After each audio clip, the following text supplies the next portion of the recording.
Bobby, did you see? Bob, did you see? I found another report for the DEC. Yes, I saw. Okay, good. Thanks. And that should be the very last one that I have. Okay.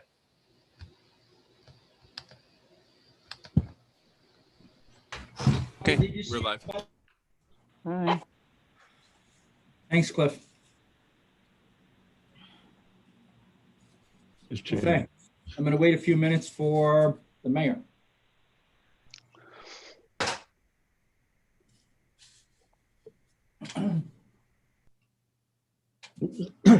Was this supposed to start at 5 or 5:15? 5:15. Good. You're not late, John. I'm always late. Or put it differently, I'm always behind the times. You're right on time. And frequently behind the 8 ball. I just heard an M80 from Saxon Woods Drive. What is an M80? A gun? Like a quarter stick or 8 stick of dynamite or something like that. It's sounds like a gun. It's like a fireworks. They use it for fireworks. Scott, what is it? An M80? I'm sure you know.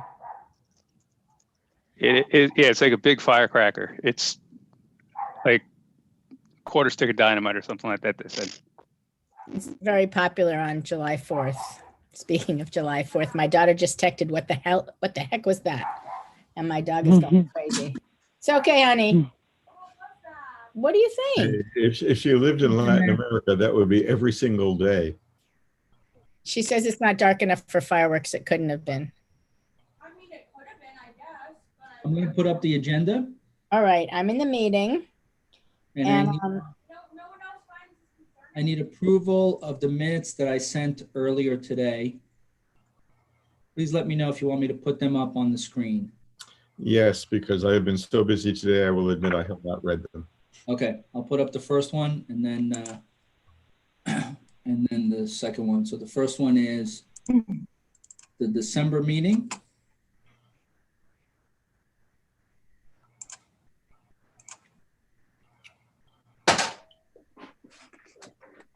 This is the minutes from the December 15th meeting.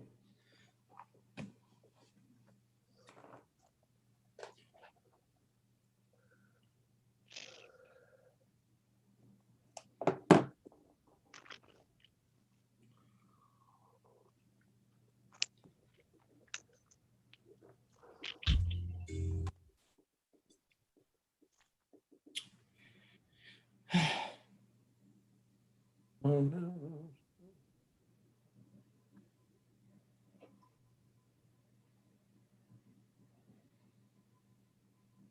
Sounds. Okay, let me get my notepad out. I'll take a motion for the December 15th, 12/15, 2000. I so move. Second. Just before we get started, Elsa needs to be promoted. She must be in the gallery. Who's ever, Cliff's hosting, Tom. Cliff, could you promote Elsa Rubin? It's probably EMP.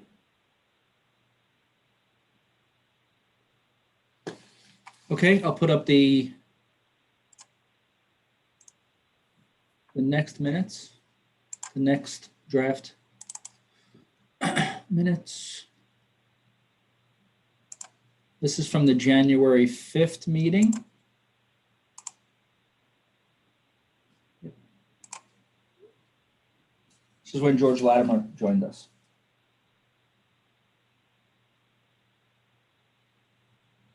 Seems like ages ago. Yep. Oh, I didn't mean to do that. It was even this year.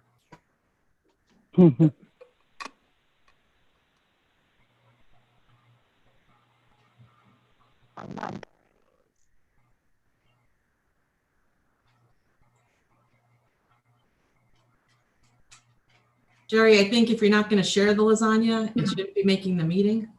Wow. It shouldn't be making minutes. I like everyone in this committee, but I'm not sharing the lasagna. I'll tell you that. Mhm. We had those homemade noodles that we made the night before. It was fantastic. I'm going to cut my camera when my wife brings me dinner.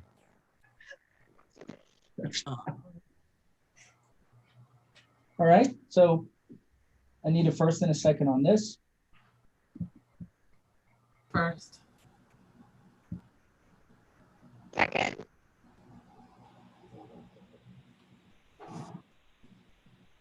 Anyone opposed? No. Okay, thank you. And then I'll put up the agenda. Hi, Elsa. Mhm.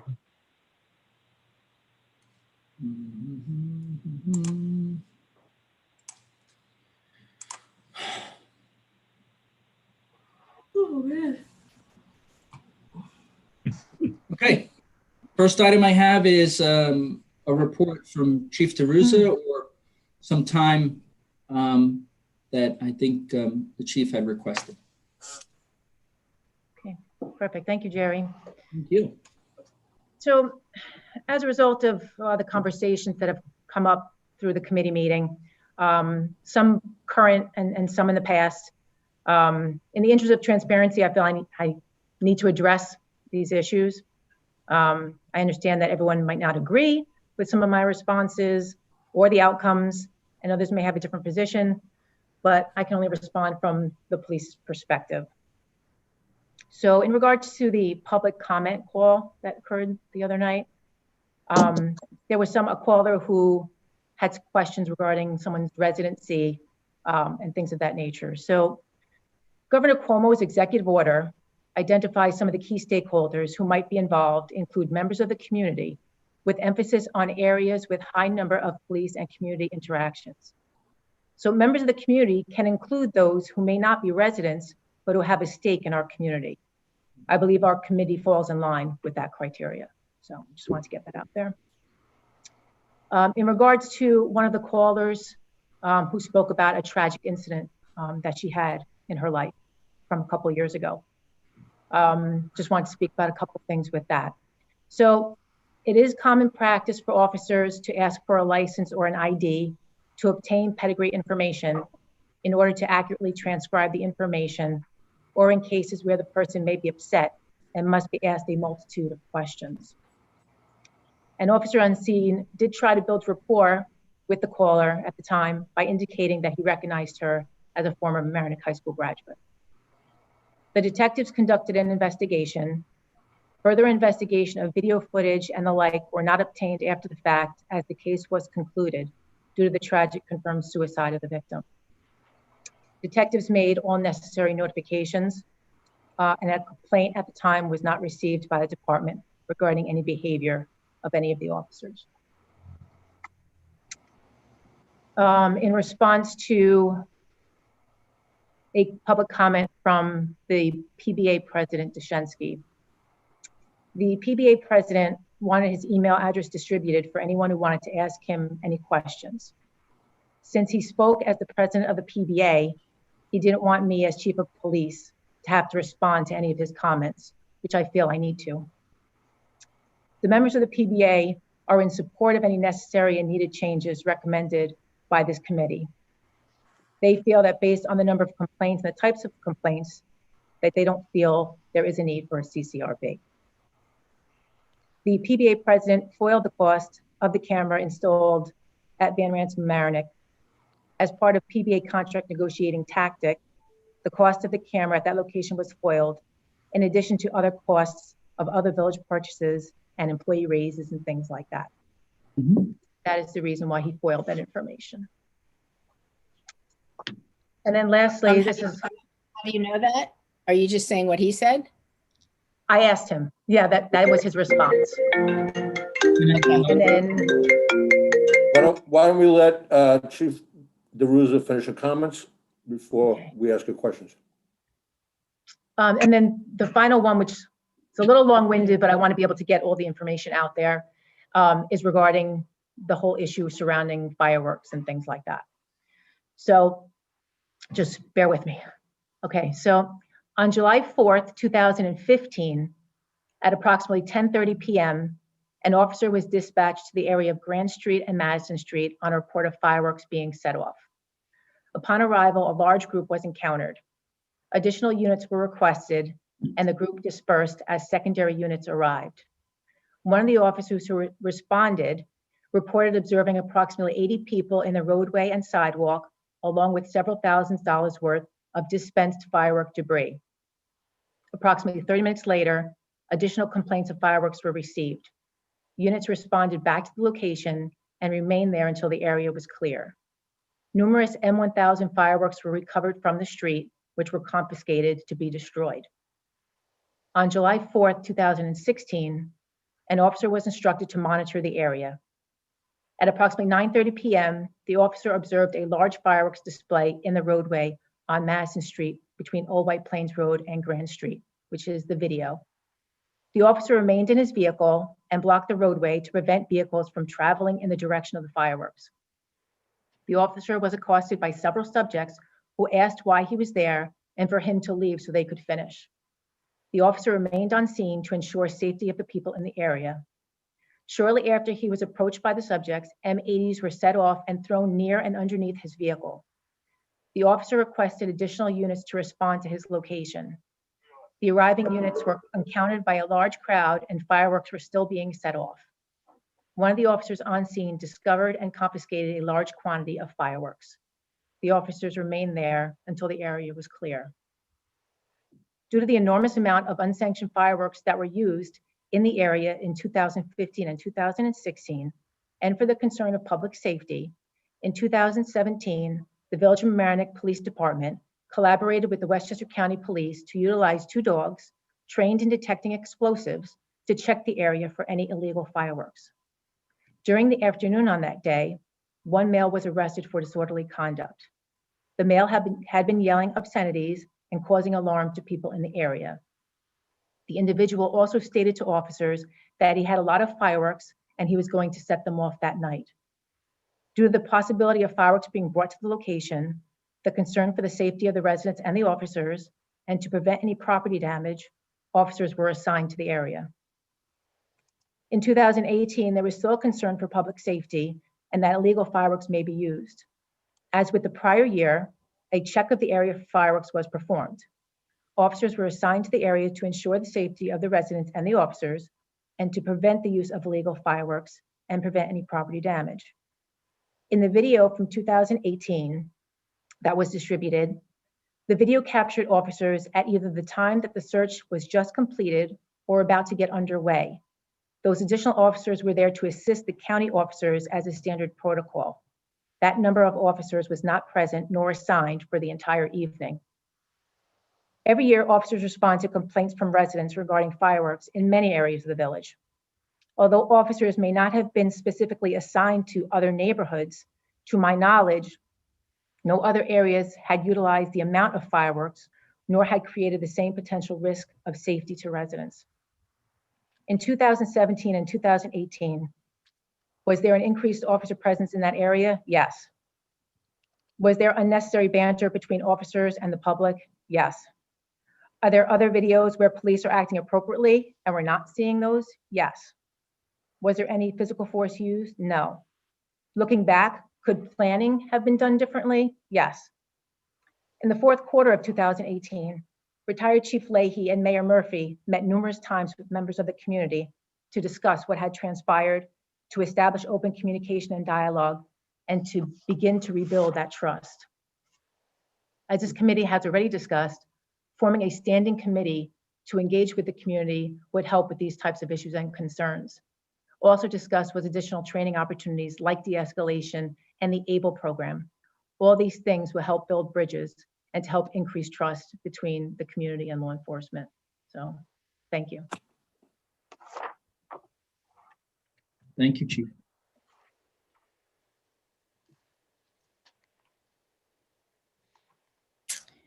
I have a I have a question. Sorry. Chief, you had referenced the PBA president and what he Yes. said in your responses. And at that point you said there was no reason that on behalf of the PBA, meaning to me is the whole police department or just the PBA president? So members of the PBA is everyone in the police department excluding me. Okay, so according to the president, nobody on the police department wants any type of civilian review. Is that the consensus you're also bringing? Is that they just don't want it? That is my understanding. But, you know, the committee basically is going to come up with their recommendations, and based on the recommendations, and, you know, we can hash out what needs to happen here. But it is my understanding that they don't feel that it's necessary. So at some point, and it doesn't have to be right now, but I would like to understand, with everything going on in the world today, why they're so resistant to any form of cooperation from a civilian group, because there have only been 2 complaints last year and maybe 2 before. And jumping the gun a little bit, from what I'm seeing in the survey, a lot of people aren't going to make the complaint because it's directly to the police. And if I'm complaining about a police officer and I don't believe you're going to investigate, or if I'm afraid of retaliation, I'm not going to come to you. Therefore, you won't have the complaints. So, you know, it's a little confusing for me that the police would be, I mean, I know it, I lived with it for a lot of years, but I, at some point, would like to understand better, other than, if you didn't walk the streets in a beat and you don't carry a gun and you didn't go through training, you're just simply not qualified to understand anything that goes on in the community, and you can't possibly comprehend whether an incident might be perceived as harassment or discrimination or whatever. You know, I think there's got to be some more collaboration than that. So that's just my view. Yep, and so, yep, go ahead. Just inject something here. Sure. You know, this board is tasked with making recommendations, and you're making recommendations to the Board of Trustees on a plan, and we'll submit the plan, and then what the Board of Trustees changes or enacts, we do. So, you know, and I listen, having been in a union for my whole adult life, you know, they don't want change that they're not a part of negotiating, and I understand that. But, you know, this is really your message to the Board of Trustees. So, you know, don't feel inhibited or feel like that, you know, you need some sort of buy-in. That's up to the board. When the board then, you know, crafts legislation or doesn't craft legislation or changes policy. So I just want to put that out there.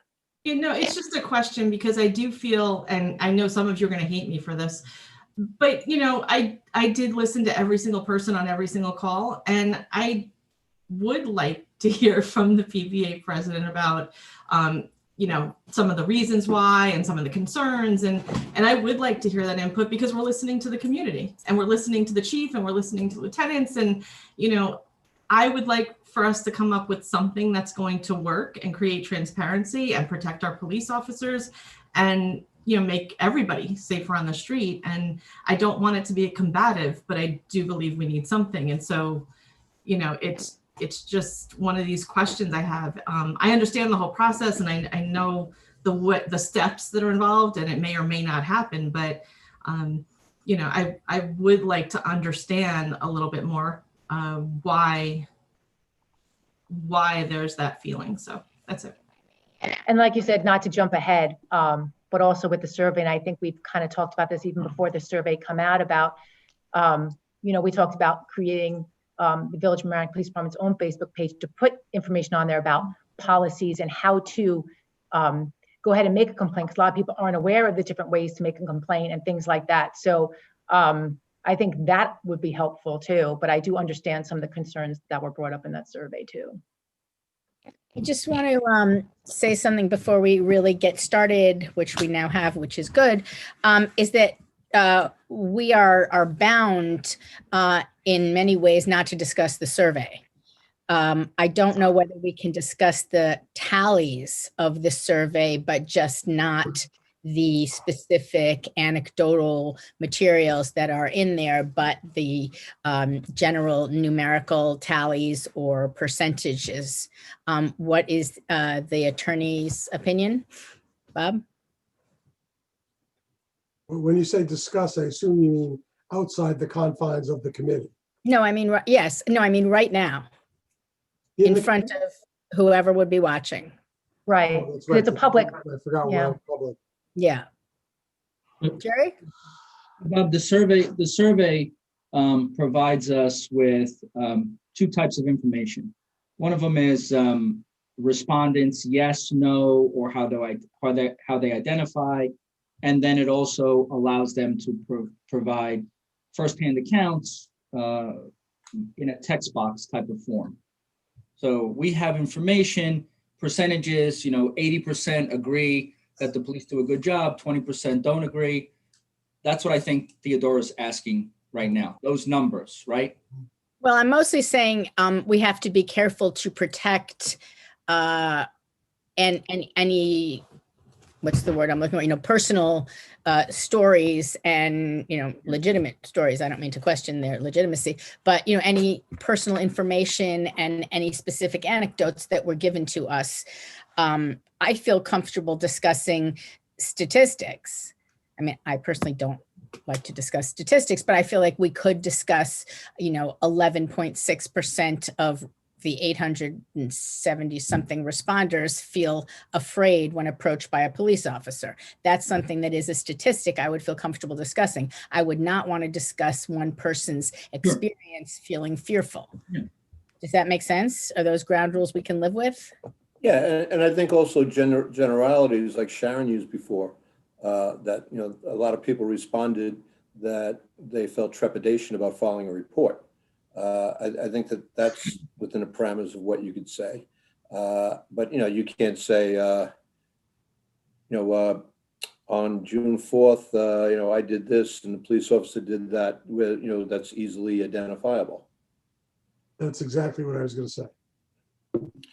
Isn't it nice to be understood, Mr. Sposino? It is, Every once in a while. occasionally, by certain members. John, you're muted. John, you're muted. John Gitlitz, you're muted. Thank you.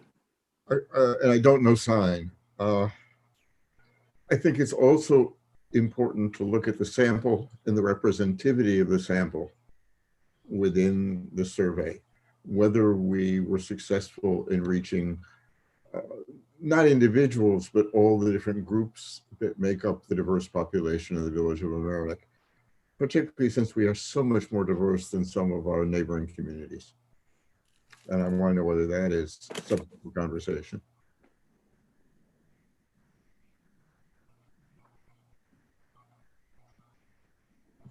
Did you not hear me, or am I not just not getting an answer? Repeat the question, please. Yeah. I think it's also, I think another topic that I would like to know if it's okay to just put on the table is whether the survey captures the diversity of the population of Mamaroneck. Of course. If you're asking the legal question, the answer is yes. Okay. As long as you don't stray into personally identified information. Thank you. And do we know Lauren, about are you talking? Do we? What was the question? Do we know the demographic response? In general, more or less. Yeah, we do. Yes. Yeah, Lauren, I don't think your mic is working. May I throw it out quickly? Combining the two surveys, the Spanish and English, roughly 10% of the respondents identified as Hispanic.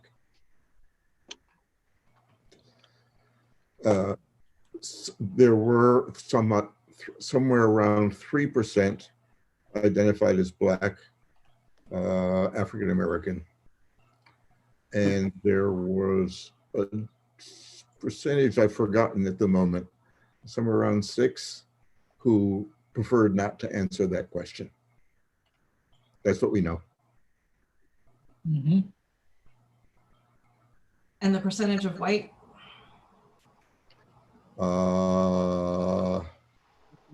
Was in like the high. I think actually added up on the meeting I was in earlier today. It is not the remainder, because there were small numbers of other ethnic groups, but tiny numbers of other ethnic groups. Yeah, so I think it was almost The large majority were white. Yeah. It was, I'm looking at it now. It was 64%. I can read them all. 2.2% Asian South, Asian Pacific Islander, 0.5% Afro Caribbean, 2.6% Black, 6.7% Hispanic, 0.6% Middle Eastern, 2.6% mixed race, 0.12% Native American, 64% white, 1.66% other, and 18% preferred not to respond. The only thing that has to be added to that was the Spanish version, which refused fairly few replies. If you add the Spanish version number and the English version number, approximately 10% of the replies were from Hispanic, people identified as Hispanic. But how do we know that we're not counting the Spanish version answers in the grand total of responses? I will ask Jerry that. Sorry, is my mic working now? Yes, Lauren. Okay. Yes. Okay. Separate surveys, Mayor. So we had Spanish language survey.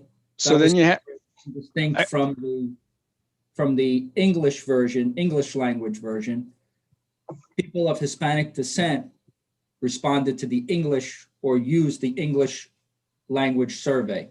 Right, I understand that, but were the answers correlated together, or the answers were correlated separately? No, separate. They were separate. Okay, all right. And as your answer, John, you're right. I just wanted to. And the other relevant factor, if it is even relevant, is that the Hispanic population of the Village of America is about 25% of the population. So yeah. in either case, it's less than half. But I think we also, I think we also understand partially why that happened. I mean, we had somebody in the community who decided that foiling this information before it was even finished, you know, with a week to go and the committee hadn't even seen the results yet. Because of that foil, a lot of the communities or the agencies that we tried to work with to reach out to the community then sent out messages saying, hey, wait a minute, we don't know that this is confidential. Maybe you don't want to fill it out. And I think there was a massive drop off of surveys after that. I'm not mentioning this as a critique of the. No, but it's part of why that happened. It's important to look at those questions in a minute. What I'm saying is that the question I wanted to address is what is the representativity of the survey? And there's some obvious problems, and maybe it is because of that foil attempt, or it may just because there are certain populations who don't want to put anything down on paper. Both of that is probably true at some level. Well, and there's also a third, because it's probably more than one thing. And the third part is that how much, I don't remember the percentage that Scott said, but there's that prefer not to respond. And we have no clue because they prefer not to respond, which category they go in. So, you know, it could be 100% Hispanic, it could be 0%. 18%. Yeah, so 18% is a pretty big number, and we have no idea what kind of breakdown that would be. So I think the survey for me, and the way I view the survey is, you know, it's not a scientific, you know, listen, we've learned in the past 2 presidential elections that the science of polling isn't exactly an exact science. This was, you know, not an exact poll. It wasn't even that rigorous and scientific, but I think what it gives you, especially the comments, is a snapshot. Yeah. Right? It's not definitive, and it is not the be all and end all, but you can see trends, right? You can see that a lot of people had this concern. A lot of people thought everything's perfect. A lot of people thought, I think that there are people being treated unfairly. So, but for me, what I look at is the trend, right? You know, if there's 25 or 30 people saying something, that's an area to look at, because, you know, it's not one person saying that. If one person's saying, hey, I don't like my neighbor, okay, well, that's a different story. So I mean, that's just the way I look at it. Because, you know, what we're not going to get here is, you know, an exact picture of the village Because, we don't have the budget for that. The tool to understand what's going on, an imperfect tool, but a tool. Yes. Elsa. Yes, I understand that the survey is not our only source.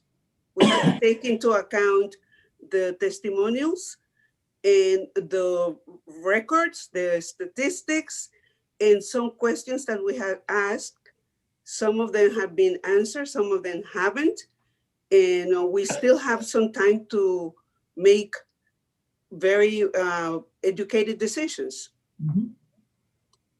And I think, our subcommittees, I think the survey basically just solidifies that we're on the right path with a lot of the different recommendations that the groups have been coming up with already. So I thought that was helpful. Yeah. So I want to touch on that, Chief, as a segue. I want to touch on that.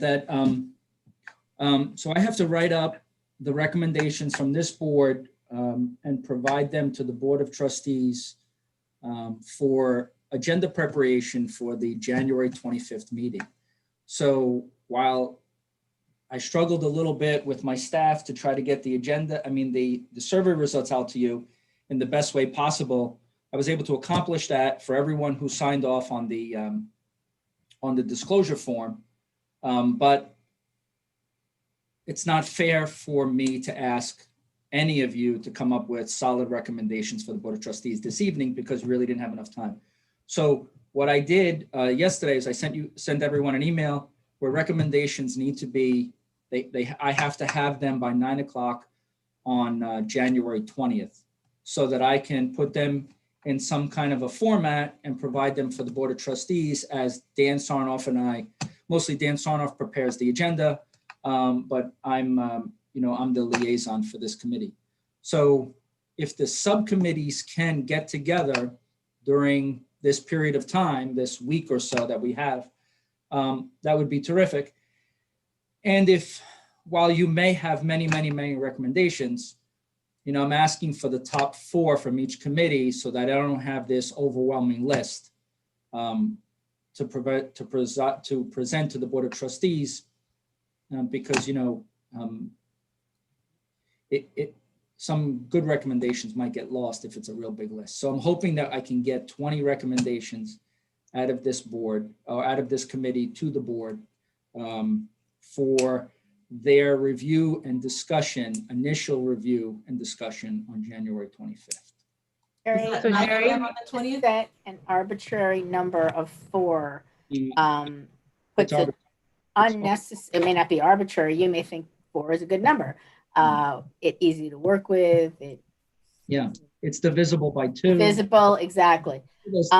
However, the subcommittees have worked hard, and we hope we'll have at least 1 or 2 more chances to work harder. And there may be recommendations beyond the number 4 that we feel are incredibly important. It may be that we come up with 3 really good ideas, and that seems like enough. So I would ask you to ask us to, try not to be crazy and not put a firm number. Okay. If the subcommittees are sending them over to you, Jerry, after this meeting, I get it, we're crunched for time. How does the group by whole say if they're comfortable with those recommendations or not? Right. So that's a little bit of so what we can do is potentially, Scott, set up one final meeting that day. Mm-hmm. And then I can read each recommendation and I can get a vote count from the committee. And I can provide that vote count to the Board of Trustees and say, this, giving Jerry a police car to drive around the community, 17 said yes and 1 said no. So, that I could do that on the 20th if we have to do that. I did think about that last night. Can I make a recommendation to the committees? If you're going to send more than 4, just please prioritize them. Right. By what you think is the most important. Because there might be duplicates too between the groups. So Right, yeah. ability. I have a question for Tom on this. Yes, sir. Given that we are nothing more than advisory, is it necessary that we reach coherence, that we reach agreement? Yes. Is it necessary even that all of the recommendations don't contradict each other, because you're going to do with them what you feel appropriate. If enough people think it's an interesting, valid, worthwhile idea, you can pick and choose. That's what you're going to do anyway. In other words, I think we may have, it may be at times useful to say a large number of us stand for this. Some of us think this other alternative is a better alternative, something like that.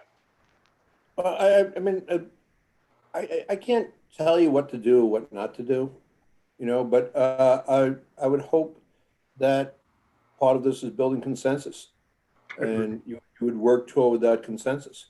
But if someone has a burning desire to say something, you know, that's your right too. But I think the goal should be consensus. But if you feel that something, you know, hasn't been said and it must be said, then by all means say it. But we've already heard the first round of suggestions in our last meeting, right? I mean, was other than the one idea that was relatively controversial, I don't think we. But Sharon, that was before the survey. Now the survey Yeah. provides every committee member a wealth of information. Okay. So, you wanted to say something. I think that it would be very helpful if every subcommittee will stick to their assigned topic. Yes. And therefore bring the recommendations, the 4 recommendations that that topic will entitle. And then there might be other committees, other subcommittees that have the same recommendation. And then we can intermingle them. So Scott, I can do one other item just to kind of maybe achieve the same thing. And that is, after I have the list, then I can individually email each committee member and ask them to give me a yes, no, maybe after each recommendation. So I could just make one long list of all the recommendations from each subcommittee and then provide them to the, instead of having a meeting, which some people may not be able to attend that meeting or, you know, have their, but people usually can get their emails during the day. And then if I have them by that afternoon, then I can, you know, I can provide the board that, you know, 5 members, you know, were in favor of this and another 10 were not in favor of it. I think that they need to see that if the committee wants to get back together for some input on the final recommendations. If Okay. you can see it working. How does this end? Do we vote? So we don't vote on each recommendation? You would be, if I gave you if I sent you an email to provide a yes, no, or maybe, that's basically your vote. Got it. I could do it that way and then, you know, just assemble it and provide it to the board. Or we can meet, but I would hate to meet on the 20th and not have a couple of members who, you know, may have other responsibilities or a conflict for that meeting time.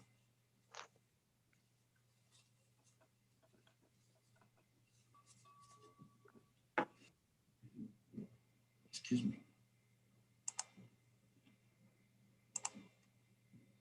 I've never heard this group so quiet. Yeah, really. The thinking. True. So the person There you go. who we were, 2 people actually foiled material related to our meetings. One of whom withdrew the foil, and the other of whom has told me in writing that he will not seek to perfect an appeal when his application is ultimately denied. It's been delayed because of a lot of backup in FOIL requests and difficulty in getting to material since everything, you know, a lot of places are shut down and obviously people can't work in a lot of people in one room. So that particular FOIL, which was the one we were particularly concerned about, has been put off until the fall. And at that point, the person doing the FOIL expects that it will be denied and he will not seek to appeal it. He will drop his appeal. So are you saying that this person is going to make the village staff go through the exercise of reviewing every one of these surveys to redact personally identifying information? Well, you're an attorney also, and I was thinking that reliance is a powerful force in the law, and that the people who filled out these surveys relied on our promise of confidentiality, and that could, I think, be sufficient for a blanket denial. And we have evidence that several organizations publicly put, in widely spread, disseminated widely, announcements of dismay that they have learned that they may not be confidential. They still hope people will fill out the survey, but they cannot guarantee their confidentiality, and they are incredibly sorry and embarrassed.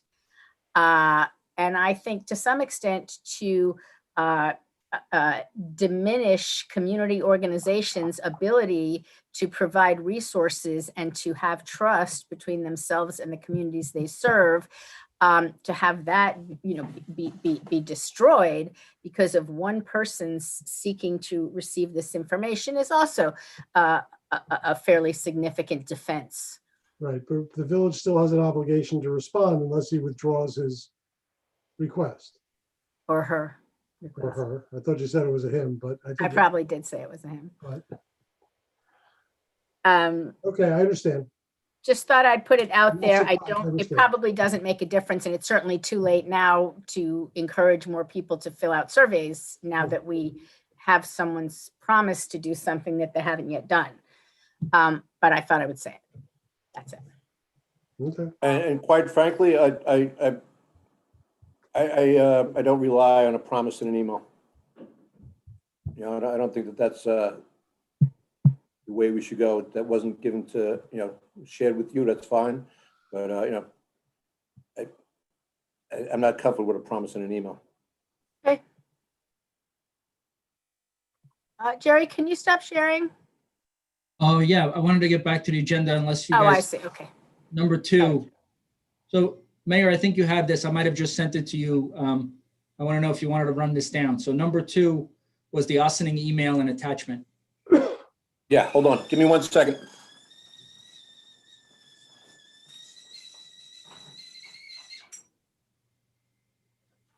We all get tea now?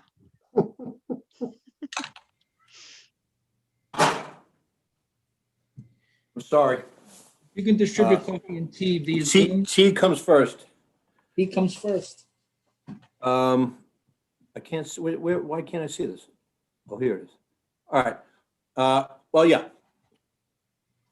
My concern originally was that there weren't communities similarly situated that were doing this, and that I was concerned that we were going to be inventing a wheel that hadn't been invented before.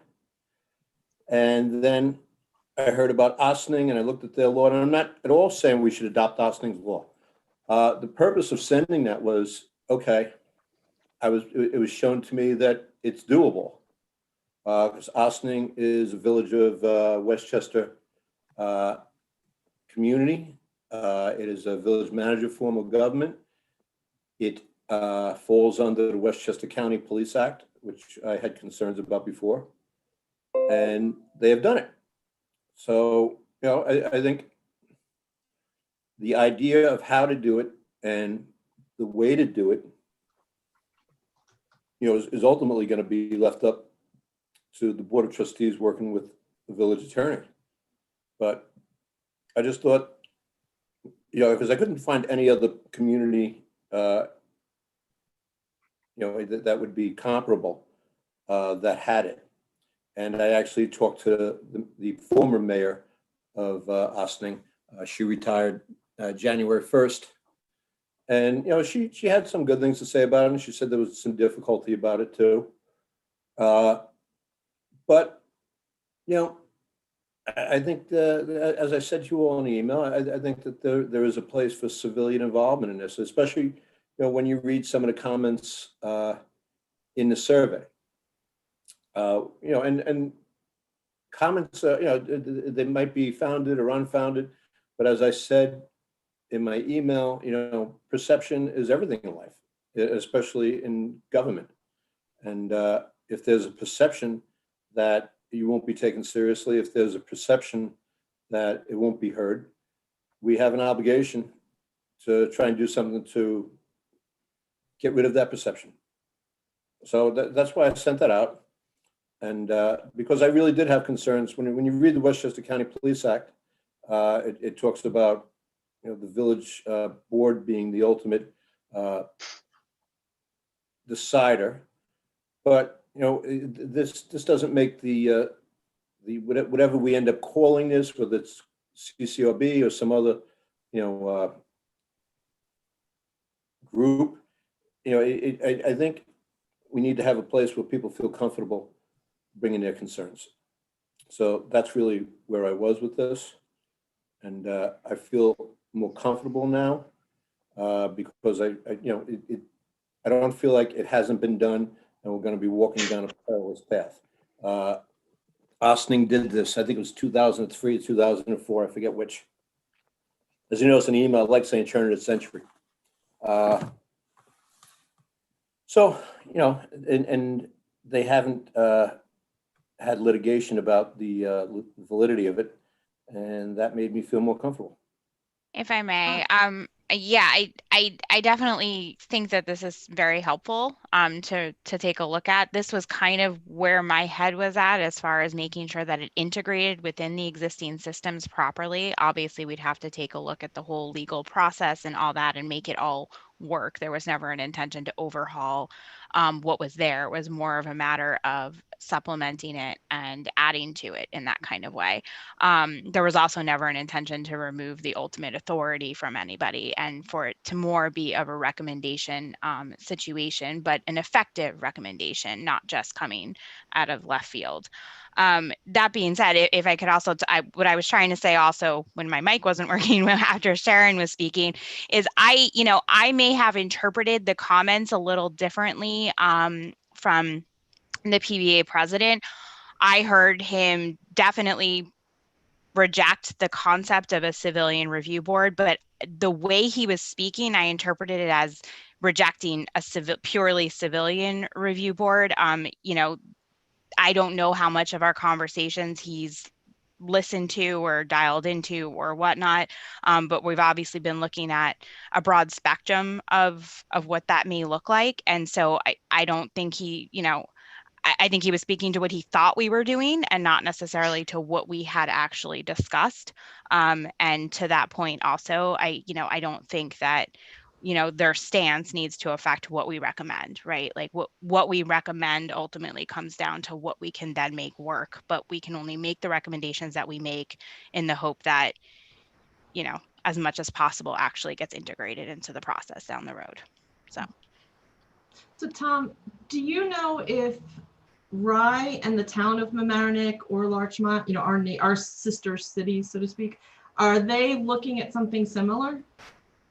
Because we're all so small, you know. I'll be honest with you, and not to denigrate the communities around us. Nobody's taken a deeper dive around here as this board is, and I commend you all for doing that. Governor Cuomo talked, you know, at his last press conference, he talked about a community up by Buffalo that he was saying, oh, look, they've done their report already and they sent it in. It was one page. It was one page. Yeah, we've put in a lot of work, a lot more than other communities expected to put in. I think that reflects something else, which is one of the reasons I love Mamaroneck. We are an incredibly diverse community for a small town. We are. Makes a report like this much more difficult to pull together. I know, and I think you're right, John. And I don't mind doing the work and being here with you guys. I'm just saying, you know, it's you know, most of these small bedroom communities, you know, they I was in the town of Mamaroneck for 4 years as a council person, and everybody's nice and they run a good government over there. But you know, it's like vanilla ice cream every night. You know, vanilla ice cream's all right, but it's vanilla ice cream, and it's always going to be vanilla ice cream. And which just means I can't run for anything else Never got from elected Mamaroneck anymore. in the town. But that's just the way it was. Yeah, no, that's my point. And Wait, what are we? they are sisters, but they're With 33 flavors here. not identical to me. Yeah. We're Baskin Robbins. Baskin Robbins. Sure. Okay. So New Rochelle, which is not similar to Mamaroneck in many ways, but New Rochelle has in fact adopted a purely civilian oversight board with disciplinary powers. And I believe that Larchmont is going to, I'm sorry, the town of Mamaroneck is going to adopt similar or identical. Yeah. They Yeah, I was could gonna not have, point they that could out, not have given them Michelle. disciplinary powers. They could not have. If I knew how to, They can recommend to give them disciplinary Yeah, powers. they- That doesn't mean that They cannot give them that they disciplinary can. powers. That's just not factual. Bob, wouldn't New Rochelle be covered by the Westchester County Police Act? Yes. Yeah.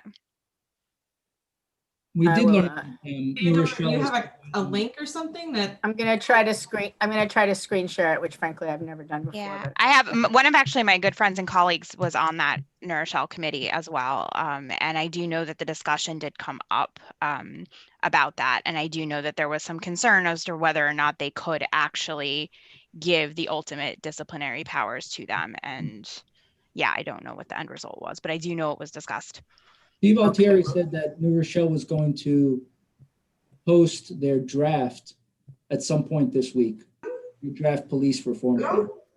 Okay, I believe that this is from November 20th. It has a legal opinion attached. It cites Ossining. And let me just see. Here we go. Okay.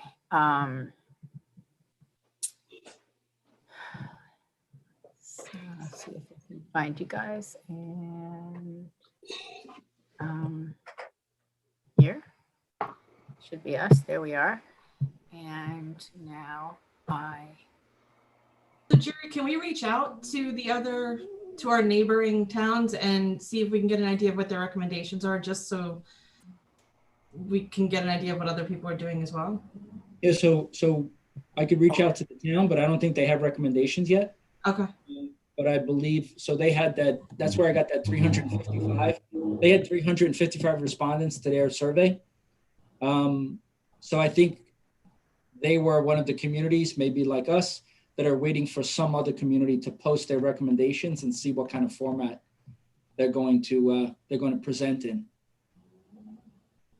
But I will reach out. I'll reach out to New Rochelle, town of Mamaroneck, Larchmont, and then the city of Rye. I'll reach out to Debbie at the town of Rye as well. that's great. This, I believe citing Ossining says that according to Governor Cuomo, 2020 in the police reform booklet on page 64, that civilian review boards, you can see it here. Yeah. You see it. Okay, but I'm sure that Governor Cuomo is not that conversant with the Westchester County Police Act. The leverage committee. And as I said, when I first Can you sent that scroll out, back? that is just peculiar to Westchester County. Oh, and so this is a recommendation. It's not, Yeah. No, it's not even. Not It's in quoting, this is just quoting from Governor Cuomo. no. What she has on the screen, it says summary of recommendation. So it's not already enacted. It's a recommendation. Right. This is and- the but committee's the part- recommendation. Mhm. But the part where it says about discipline is just taken verbatim out of the book that Cuomo sent out. Right. It's not specific to Not what, specific like to Westchester to County. Westchester. Yeah, but but Tom, their first line, this is from New Rochelle? This Their is from first line, Rochelle. committee recommends the creation of an all-civilian structure with discipline powers. Correct. Right, They but can recommend it. It ain't gonna like, happen. that's what I'm saying. They're making the recommendation, but that doesn't necessarily mean that it can happen unless there's some kind of overhaul of the Westchester law. Okay. Bob Spolzino? I'm here. I'm actually Lauren, trying. isn't this, Hold on. I want to ask the attorney something. Yes, Is my reading correct that the village board cannot delegate discipline to a civilian board? that's right. The village can't even delegate the village board can't even delegate the holding of the hearing to a hearing officer. But in the Mamaroneck we can, because we had a special law passed in a referendum. That's right. There was one young firebrand That's back right. in 2009 named Tom Murphy who proposed that and got that passed. Where is he now? Theodore, Still here. what a shot. Theodore, can Eating you vanilla ice cream. Can you scroll down? There was something in Model 3. It was the page prior. Yeah, right here. Model 3, if Model as 3, part number of its 2. police reform task force or county level legislation, Westchester County establishes a civilian review board. The committee recommends New Rochelle seek the participation in the county level review board. I think the county made their recommendations already as well. I'd be interested to see They those too. And because I know for full insight with the ABLE program, I know that was also one of the recommendations at the county level. So it's just interesting to note. But they did make their recommendations already. So it'd be interesting to read through and they those as well. voted, I think they had the presentation at 1 o'clock and then they broke for a vote, but I didn't see the results. Yeah, the recommendations, as far as I know, they passed whatever recommendations were all given. I don't think there was anything that was not passed. Okay, I can get those. I can talk to Bianca. They did, by the way, have a lot of similarity to some of the things we talked about. They cited some of the same training, ABLE and CIT. They talked about the review board. They talked about community engagement. A lot of the things we talked about. They talked about shared services for body cams so that if you joined in, you could save money. So there was a number of shared service ideas that the county brought. So that might also be helpful. I'll get all them. I'll get them. We'll have them probably by tomorrow if I email her now.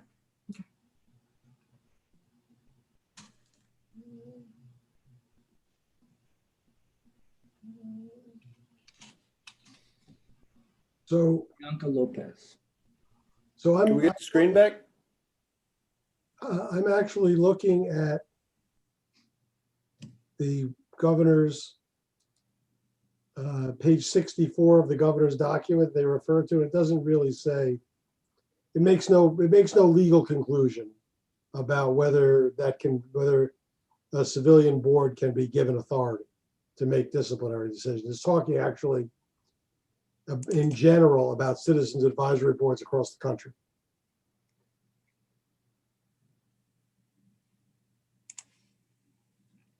Okay.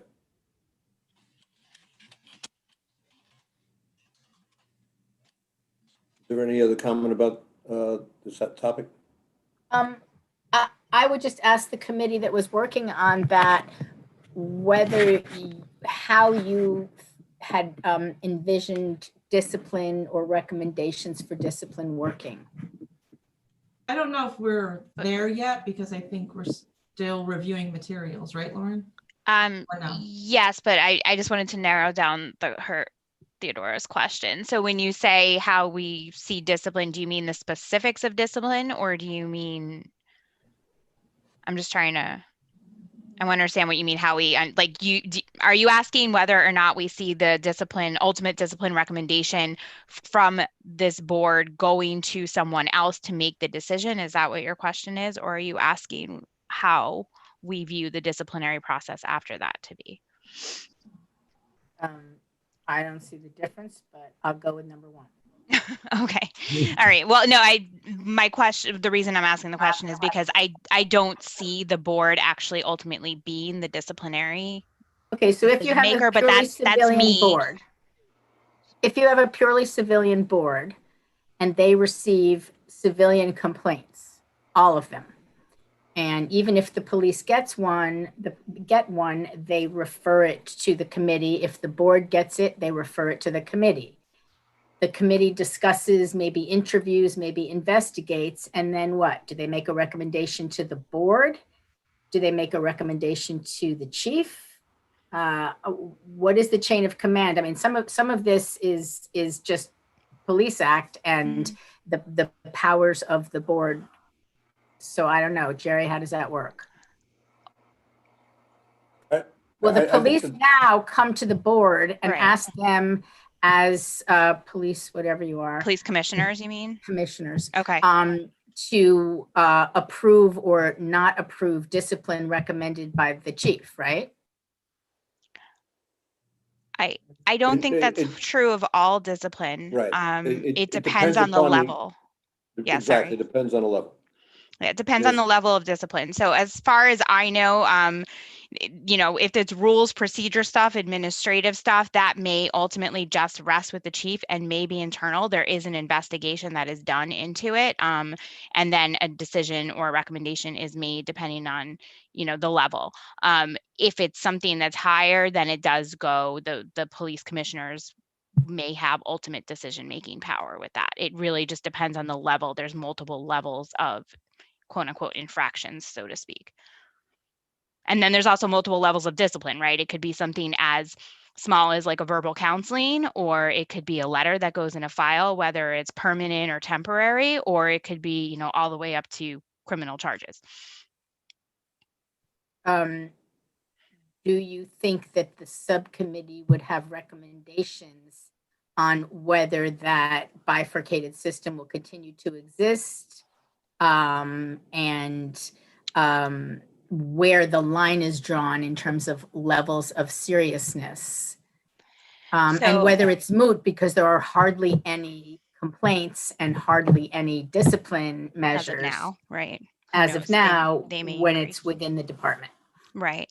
Sharon, and correct me if I'm wrong, my understanding was we did want to create a bifurcation of the process in the sense that if it was something that was more of a rules-oriented thing, I gave the example last time that Lieutenant Gatta gave as far as, not wearing your hat on patrol or something like that. We didn't think that that was something that the civilian board should be looking at because it's I don't want to say it's nothing, but it's not something that I think would amount to, civilians interceding somehow. But we did want to draw the line somewhere between where the rules would end and where this board would then take a look and take over. One of the powers would also be they were, not satisfied with the investigation. Everything comes to the board and the board takes a look at it and says, did you look at X, Y, and Z? And it turns out that wasn't looked at and it could get kicked back for investigation. So it could be a recommendation for discipline. It could be a recommendation to return for further investigation. It could be a recommendation to kick it out, whatever, but then the ultimate authority to actually take that action would not be with the board. So Chief, you started out on by saying that the head of the PBA had only foiled the cost of the cameras as a bargaining chip, I suppose, to talk about if the village can afford cameras, then certainly they can afford better health insurance for officers or raises or COLA or whatever the current demands are. I have no idea. But first of all, I don't believe it, because how much could the camera possibly cost to be equated with giving officers across the board raises? I mean, that's chump change. And so what I think it appears, and let me say something else. He may be telling you the truth, and I don't know how the chain of command works in a situation where he is not behaving as a Village of Mamaroneck police officer, but he's behaving as the head of the PBA. I don't think he gets to shake that persona of a Village of Mamaroneck police officer when he does something public like foils financial information from the village. And what that says to me is he is anti-Black Lives Matter. And as such, he's a police officer saying he's anti-Black Lives Matter. And so he can say, and it may be true, that his reasons for doing this were a bargaining chip. But first of all, as I said, it's not enough money to be credible. And second of all, even if it's true, it gives the Village of Mamaroneck Police Department a very, very ugly reputation that he's trying to interfere with the most minimal attempt by the village to do anything to try to stop the defacing and vandalism of an organization made up of and for people of color who have created a symbol for people of color, which was then defaced in what I think is irrefutably a hate crime, although you yourself have said to me that the department determined that it was not a hate crime.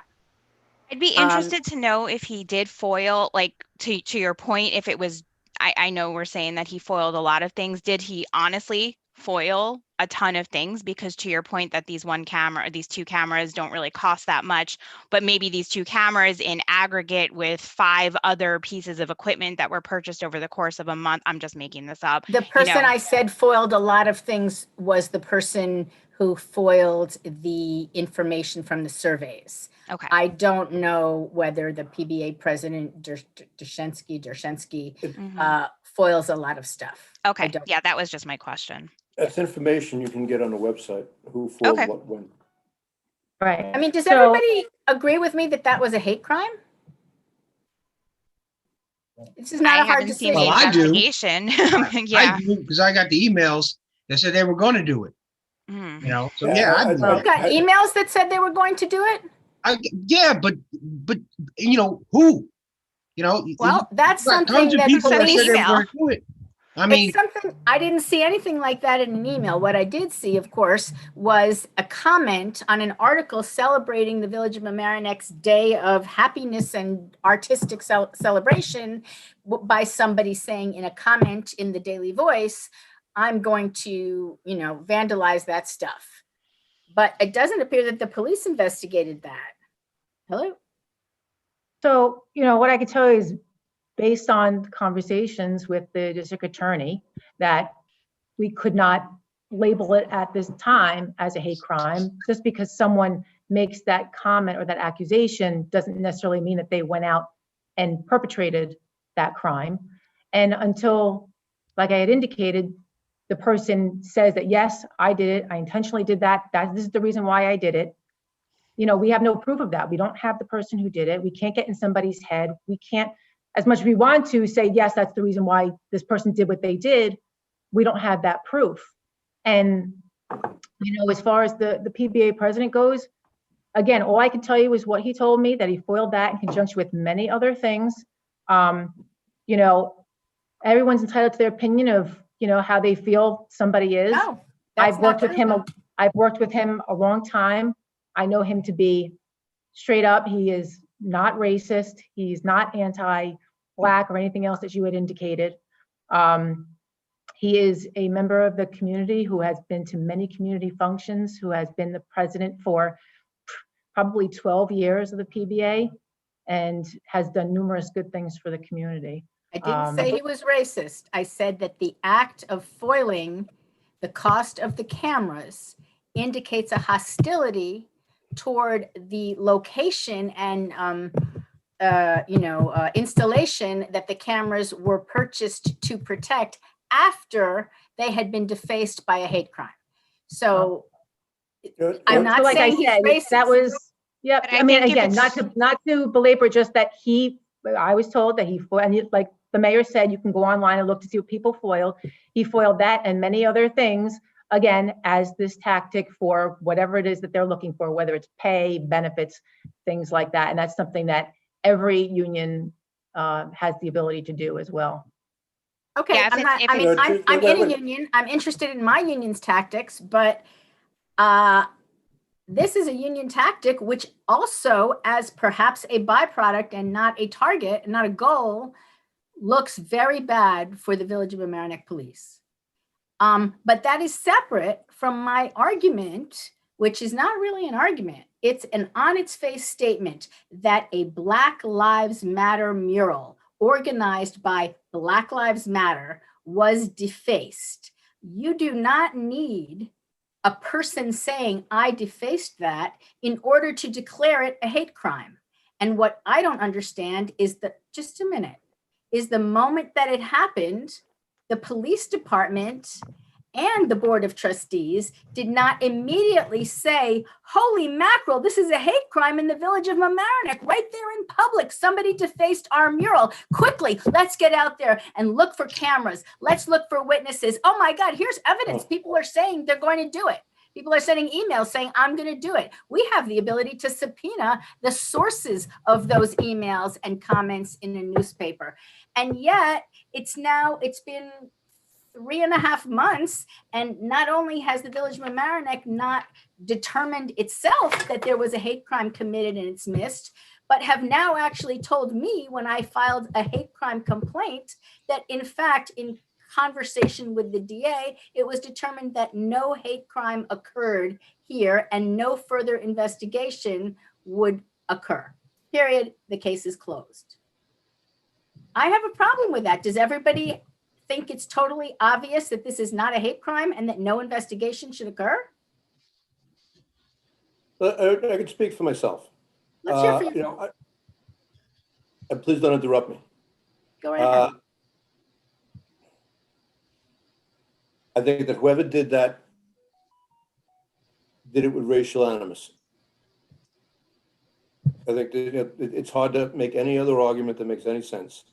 It was mean-spirited and juvenile. I just want to point out, the Black Lives Matter group did not do that mural. Black Lives, that was local people who were not affiliated with Black Lives Matter. Black Lives Matter organization did not come down. That was generated by homegrown people who grew up here. So I don't want that to be out there that, you know, that this was really based upon the genuine feeling and concerns of people in our community. There was no, as far as I know, and Jared, correct me if I'm wrong, that there was no outside group that directed you or funded or anything like that. You did all the fundraising on your own. And this was done in cooperation with the village. This was done after much drama here in this community. And after it was defaced, we quickly put up cameras to make sure it wouldn't happen again. So, you know, I mean, it's all in a way to tell the story, right? If we arrested the person and found the person, you know, maybe it would actually turn out to say, yeah, he did it because he hates Black Lives Matter. Or he did it because, you know, he thought that it should say all lives matter or some other thing. But, you know, right now, I just want to put this out there because, you know, what's getting portrayed here is that, you know, the village did nothing about this. We reacted immediately and we put up a camera within, Jerry, how long did it take us to put up a camera? Week, 10 days. Yeah. 10 days? We had to secure a vendor. We had to find a source. I will say government contracting is a nightmare. It'll take, that's why doing anything through the government, it's, you have to source in the way. You're still subject to the government contracting laws and regulations, unfortunately. And get the lowest bid. For better or worse, unfortunately, that you have to follow that process. Otherwise it can be totally ramsacked on the tail end of it and saying it wasn't done properly. And then we're subject to suits for other reasons. And we had to run wires to a village-owned property. We have a village-owned property involved in that. We can't just put up a camera and have it collect the data. We have a recordable 30-day DVR type of system that we had to run to. And even we also made plans to get it fixed as soon as we could. You know, and Jared and the artist who was involved in it, they sprung in. We had to have, you know, time to close the street off to do it again, because you just can't go out there and paint. You got to close the street off. So, you know, it sounds great to just, you know, throw things out there, but you know, we did as a board and as a community, we reacted to this and we tried to fix it right away and we tried to keep it from happening again. Do I think that the person who did it is a jerk and who probably has hatred in his heart? Yeah. But we don't have the person. No, because he's too busy storming the Capitol. All right. Can we move on to another subject? Because we got an agenda here and this wasn't on the agenda. I actually think that Janet had her hand up. Okay. Well, I just wanted to say that, as how you described it, Tom, it was personal, the way that this mural came together. Many people collaborated on this. And to, Theo's point is that, I understand that in order to categorize something as a crime, you have to check off a list of elements, just to call it, some sort of crime. But for the community who don't know how those processes work, at least the way that this could have been, voiced out in the community, either on, Facebook or coming from the police as a message saying that this is, something that is not allowed, taking a stance. I guess that's where I feel myself personally that it wasn't done, properly. But I guess we're having this conversation because we didn't have it before in this committee. And I think it's important to debrief on this and also to communicate to the chief that, we are all civilians. Well, I don't want to, I know that some people here have backgrounds, police background, and I understand that, but I myself as an advocate, as, a member of the community, I took that as a hate crime. I have my perception of my Maryland community just for that one single thing. So we understand that we can move forward, and I'm glad that there are cameras now, that if something happens again, we can find the person doing it. But this is not something just to be, talked about and then move on to the next thing, because this stays with us. And thank you, Theo, for having this as part of the agenda. And, and this is for us to continue conversations and not only on this and also on other things. But this is all about perceptions, and that what happened to the mural, it, gives some perception to people in the community. So I just wanted to put that out there. And I categorize that as a hate crime. Janet, I agree with what you're saying, but I just want to point out that when this happened, I did send out an email about it. I posted it on Facebook, on both of my Facebook pages, and I talked about how abhorrent it was. So we did talk about it.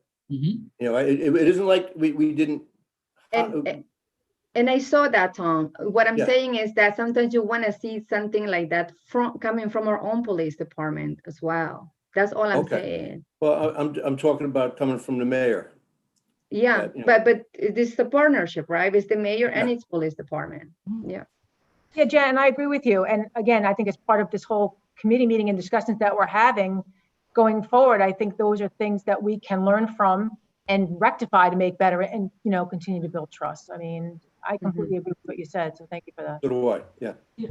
And if I go back to the committee that Lauren and I have been, and Jared are a part of having that conversation, these conversations would be happening if we had a civilian involved committee. They would make things more transparent. They would help the community understand what's happening and, let the police hear back from the community. It's like a conduit for all of that communication that didn't happen. I mean, even Pape Park, that's been hanging around for 2 years with people people complaining and being very hurt and upset. And yet tonight we can have that conversation and sort of clear the air, which wasn't done for 2 years. So, it brings it, I think, so when Lauren and I are having that conversation, we're talking to Lieutenant Gata, we're trying to look at all these different elements of how do we make it something that is not just, that harsh civilian review board sounding thing, but something that's really going to build a bridge with the community and help build transparency. And so I think, when we get into procedural stuff, we're not there yet because we're still working out some details.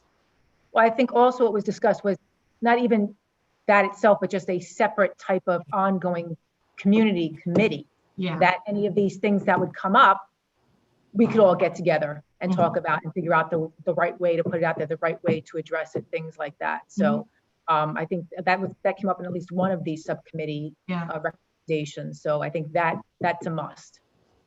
Also, you wanted to say something? Yeah. And to that point, I sent an email and I asked the chief if I don't know if you can discuss that with us, or if you can't, I will understand.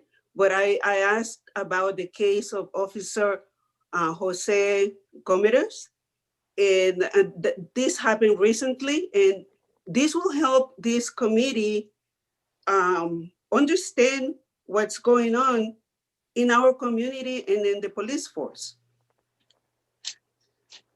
So I'll let the mayor speak about that. What I can tell you is it was a couple of years ago. I wasn't personally involved in the case itself.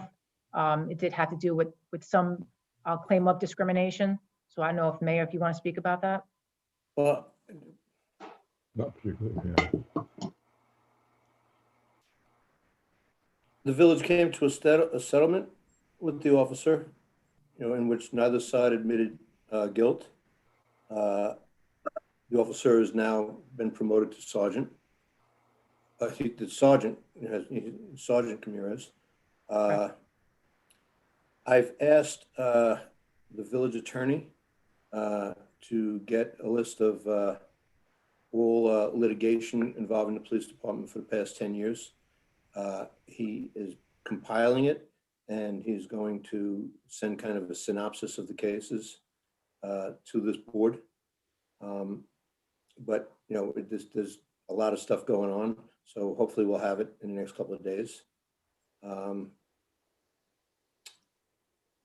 Officer Gamarez's case predated me. We settled it in my term. The allegations that he had of discrimination predated me. I don't know how much I can say and how much I can't say. Bob? I think you've said what you can say in terms of the settlement. I don't think you can go into the allegations that were made. I just want to say with regard to compiling the lawsuits, the list of lawsuits, it's not taking a long time because there are a lot of police lawsuits. It's taking time because the way I haven't handled these cases, trying to search public records where I'm going to ask counsel who has handled a lot of them, but trying to search public records, it's very hard from what's available online to be able to ascertain which ones are police lawsuits and which ones are not. There's a lot of lawsuits, and most of the lawsuits against the Village of Mamaroneck are tax certiorari lawsuits. And if someone named a police officer, for example, as a defendant, or named Thomas Murphy as a defendant, it wouldn't come up in a search of the Village of Mamaroneck's lawsuits. So we're trying to work through that. That's why it's taking time, not because it's such a massive task. Need an intern. Right, it's right, exactly. Okay. I want to get back to the agenda just for us. So I'm going to say that we've already had a survey discussion to the extent. I want to get this one off the table, number 4. The Board of Trustees are meeting on January 25th, February 8th, February 22nd, March 8th, March 22nd. And we will add the police reform and reinvention plan to the agenda on each of those meetings. They will most likely be work session items. Typically in a work session, we do not have others speak. It's basically for the Board of Trustees and the staff who the Board of Trustees relies on to gather information regarding the item. But there are 2 opportunities during the regular meeting, starting at 7:30, for the communication to the board. For those of you who aren't groupies of the Board of Trustees meeting, that the mayor allows 5 minutes for any kind of discussion. Mayor, I don't know if you wanted to add some type of additional opportunity for members of this committee, or just have the Board of Trustees discuss the recommendations. But Is this at the work session? yeah, so any development of a plan would be at the work session, right? So we'd have to try to figure out how we fit that in, as well as other business. Yeah. Ooh, Yeah, it's tough. Maybe you have one member from each subcommittee. that's Speak. a good idea. That's a good idea. So we can have that. So typically in recent meetings, we've had, 45 minutes, more or less, for a work session, because our executive sessions run long. But we have to dedicate or carve out some time at these work sessions in order to have some kind of communication between the board members and the subcommittee members. So we'd have to figure that out. But I guess on January 25th, we'll discuss what that looks like. Well, yeah, Jerry, we could discuss how to do it to give voice for somebody's committee. I think the idea of having a representative from each subgroup was a good idea, and allow them to present a little bit, and then have them available should the board have questions. Yeah. Okay. So number 5 on the final recommendations. So what I will do is I will ask subcommittees to provide final recommendations by the 20th at 9 o'clock. By the end of that day, I will have an email for each individual member to respond back to me individually on that list, and basically poll them and let them, and ask them if they approve of that recommendation, if they don't approve of it, or if it's, if they're ambivalent about it. I don't know if we wanted to talk a little bit about the survey further. It's, what is it? 6:45, almost 6:45 now. So that was up to the group. I just needed to get regular business out of the way before I forget. Hey, can I just address something? Mm-hmm. Can you hear Yes. me? Yes. I just wanted to let everybody know, full disclosure, I was there that night the fireworks happened. Okay, and thanks to the chief, because she called me today to let me know about the video that she would show. I mean, it did get out of hand. And the next day, for 28 days straight, there was 3 cops on the corner. So we went to the board, the then mayor, Norman. We actually met in his office with the former chief, and told him what went down and that it wouldn't happen again. So the following year, they did come and hang out. That's 2016. 2017. Now, for 2 years, there wasn't no fireworks. Now, I don't know if a firework went off, like she said, at 12:30 or whatever o'clock at night. So I can't say anything about that. But when the cops came that night, on that 4th of July, there was 4 cops that were standing there all day, as you can see in one of the videos. I had made numerous calls to the desk, and I asked for an officer, or at least someone in command. And at the time, it was Lieutenant Falcone. And I was told that he was down the harbor and that he could not come up now. Half an hour later, 3 more cops came. I made another call to the desk and said, listen, now there's 7 cops here and there's going to be an issue. Can you please have the Falcone come up? It was at that time that he came up with the dogs. Now, I spend most of my 4th of July's there and have been. That's where my family is. That was the only time that the county came down with those dogs. Okay, so it was a one-off, and we had met with the police chief before that year, and we said, I promise, no fireworks, you have our words. and not one firework went off. Again, if it was 12:30 or 1 o'clock at night, I'm home. I work at 6 o'clock in the morning. But that day, on that day, those cops were there all day. They didn't see anything pop off. Anything that popped off was behind them on each side, and they saw that. I get the first year hanging out there for 28 days. We screwed up, and we knew we screwed up. And we knew next year when they hung out, that was part of our getting our comeuppance. Okay? But no fireworks went off. It was, again, the following year. After that incident, we then had a group of us meet with the mayor and the police chief, and we had a series of ongoing conversations.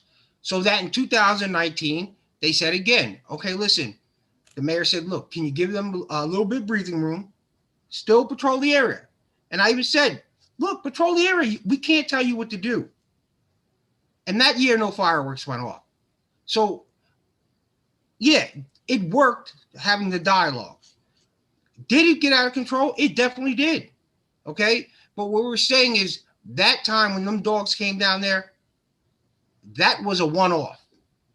Now, I've never seen the county come down there with 3 dogs.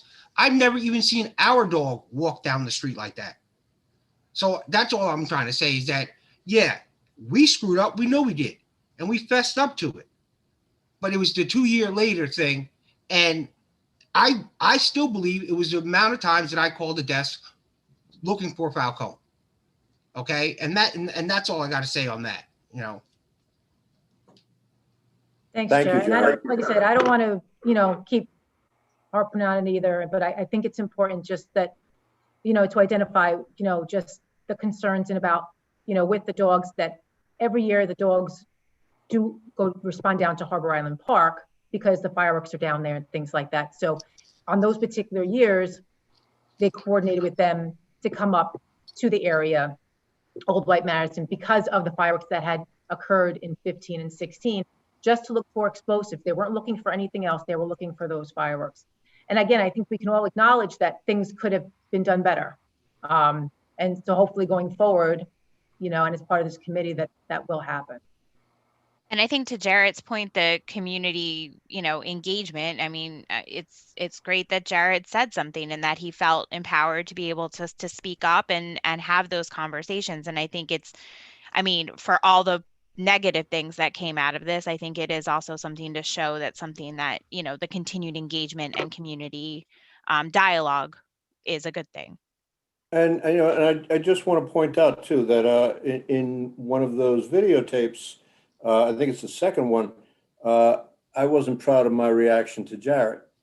And subsequently, I called Jarrett on the phone and I apologized to Jarrett. And then at the meeting afterwards, I apologized publicly for the way I had acted. And I think that was part of, and correct me if I'm wrong, Jarrett, I think that was part of growing a sense of trust between us. And, because I come from where I come from and I don't like to be yelled at. And when I get yelled at, I sometimes overreact. And, that's something that I have to work on. That doesn't mean that you were wrong at all. It means that, I can be a little volatile sometimes. And, but I think when we both sat down and talked with the chief, I think there was, it became better and it became better quickly. And I hope, that's,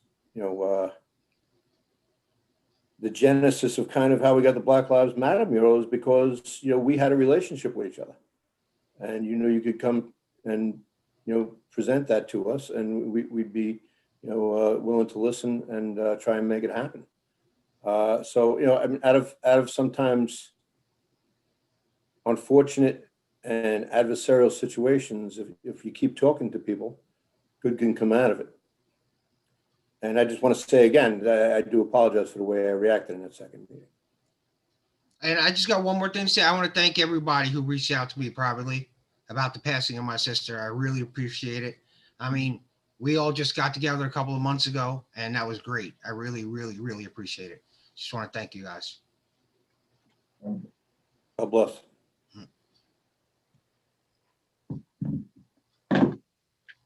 Okay. So do we have a next meeting date then? Because I know this goes to the Board of Trustees, but we still have things I think that we're flushing out that, some of the recommendations are pretty straightforward and can go right to them and they'll work on them. And others I think are a little more complicated. And obviously some of these conversations still haven't been had. So do we have any idea of what happens now moving forward after we give the first set of recommendations to the Board of Trustees? Also, because Brian and Jared were out when we went over the subcommittees. So Brian and Jared, what I did was I said we had a pretty thorough conversation with Mark. We went over all their trainings and it seems like they're on spot with the training, maybe ahead of the curve in some areas. And seem to be following it, and it's mandatory. So I felt like it was all pretty positive. And the recommendation, we didn't make one, but I would say it's hard to make one for the future. I think our recommendation, and you guys tell me what you think, is continue on the course that you're going. And as committees like this move forward, stay on top of trends of new type of training to come out and recommend those. Because I don't think we have anything to recommend other than following the same course of action. Would you guys agree? Or what do you think? I do agree with that exactly. I think the important thing to realize is keep being on that cutting edge. Lean forward into training always. Mm-hmm. So what Chief, if I include the CI training and the ABLE training? That's what I was just That going to was say. it. That was in it. That Mark discussed those. Yes. Yeah, I think it may. I mean, I know the chief is committed to looking into and possibly doing these trainings, but it may just be helpful as an extra, check mark to specifically recommend to those. make sure those with two the budget trainings. and everything. Yeah. Before the Board of Trustees. Although ABLE is free, Okay. which is great. And yeah. You don't get a commission for recommending it? No, I wish I did. That'd be great. I mean, what a wonderful thing to recommend. But I'm not going to recommend that. Sorry. So just No, with that, we have 2 letters waiting for additional 2 letters. Because I think it is So. probably one of the biggest changes we're recommending. Yeah. And we had somebody had brought up, I think a couple different people had brought up cahoots. And we also heard about that if you were on the Westchester call, they're talking about that as well. So we may want to look into that and have a conversation about that. I'm not well versed in it yet. I've looked it over, but it's coming up in more and more conversations as I listen in. What is the general gist of that one?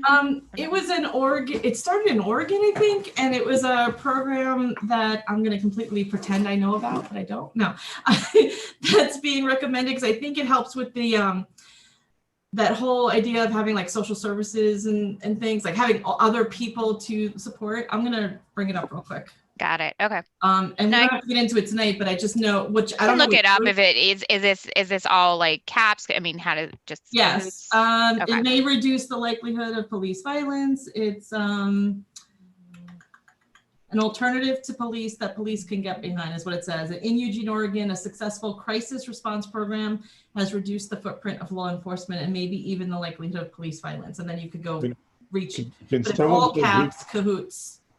How do you spell cahoots? CAHOOTS. Thank you. So I don't know which committee that fits under. I would have to research it more, but since we still have time, we may want to just take a look at it since it came up with Westchester County already. And it's been brought up in the open forum and also somewhere else. So there's been a couple different ways it's come up like 4 or 5 times in the last 2 weeks. I'm sending you an article from the Atlantic from December. That's what I'm reading, yeah. And also St. Vincent's Hospital used to have a mobile crisis unit that would work and come out Monday through Friday, and I think sometimes Saturdays. And I think because of funding, unfortunately, they had to stop that program.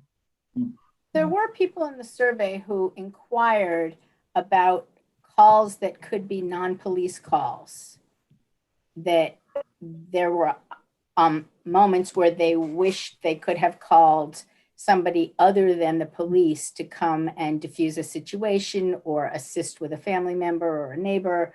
And in some cases did not make the call because they feared police involvement would escalate a situation or cause an arrest or, something like that. And I know we were talking about possibly and I don't remember, did something happen with speaking with the Larchmont Mamaroneck, what do Community they call Counseling it? Center.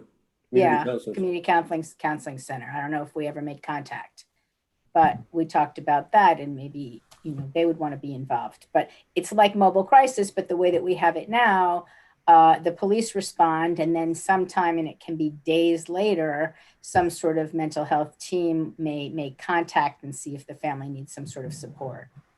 Right? Right. So we currently collaborate with the crisis stabilization team in White Plains. They have come out on occasion at the time of an incident, but it's more so as like a follow-up. But maybe that's something we can look to in the future, where we have it set up where we get the word out to people. If it's not an emergency, that something's going on, but that the person that they're with does need some assistance, we can reach out to the crisis stabilization team, just knowing that there will be a delay in their response. Is it possible to consider, and would the department or would the board consider an alternative to police response? And then if the situation seemed to escalate, then police would be invited? Well, I think that's what, I think was either in one of those Cahoots articles or something I read, where it was like a podcast, and the person— That was indicated— WNYC. Yep. So out of so many responses, they only had to call the police a certain number of times.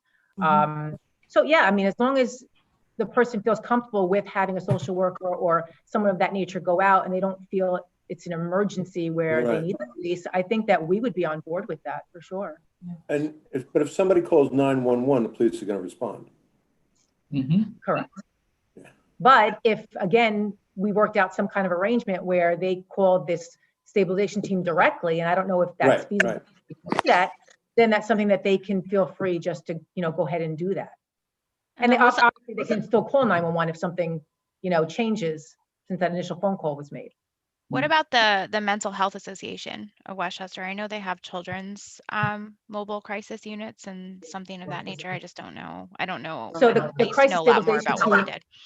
the crisis stabilization team works with them as well. Okay. Okay. Great. Well, I have a proposal, and I assume it'll be roundly rejected, but so many people have touched on the incidents surrounding the 4th of July, 2018.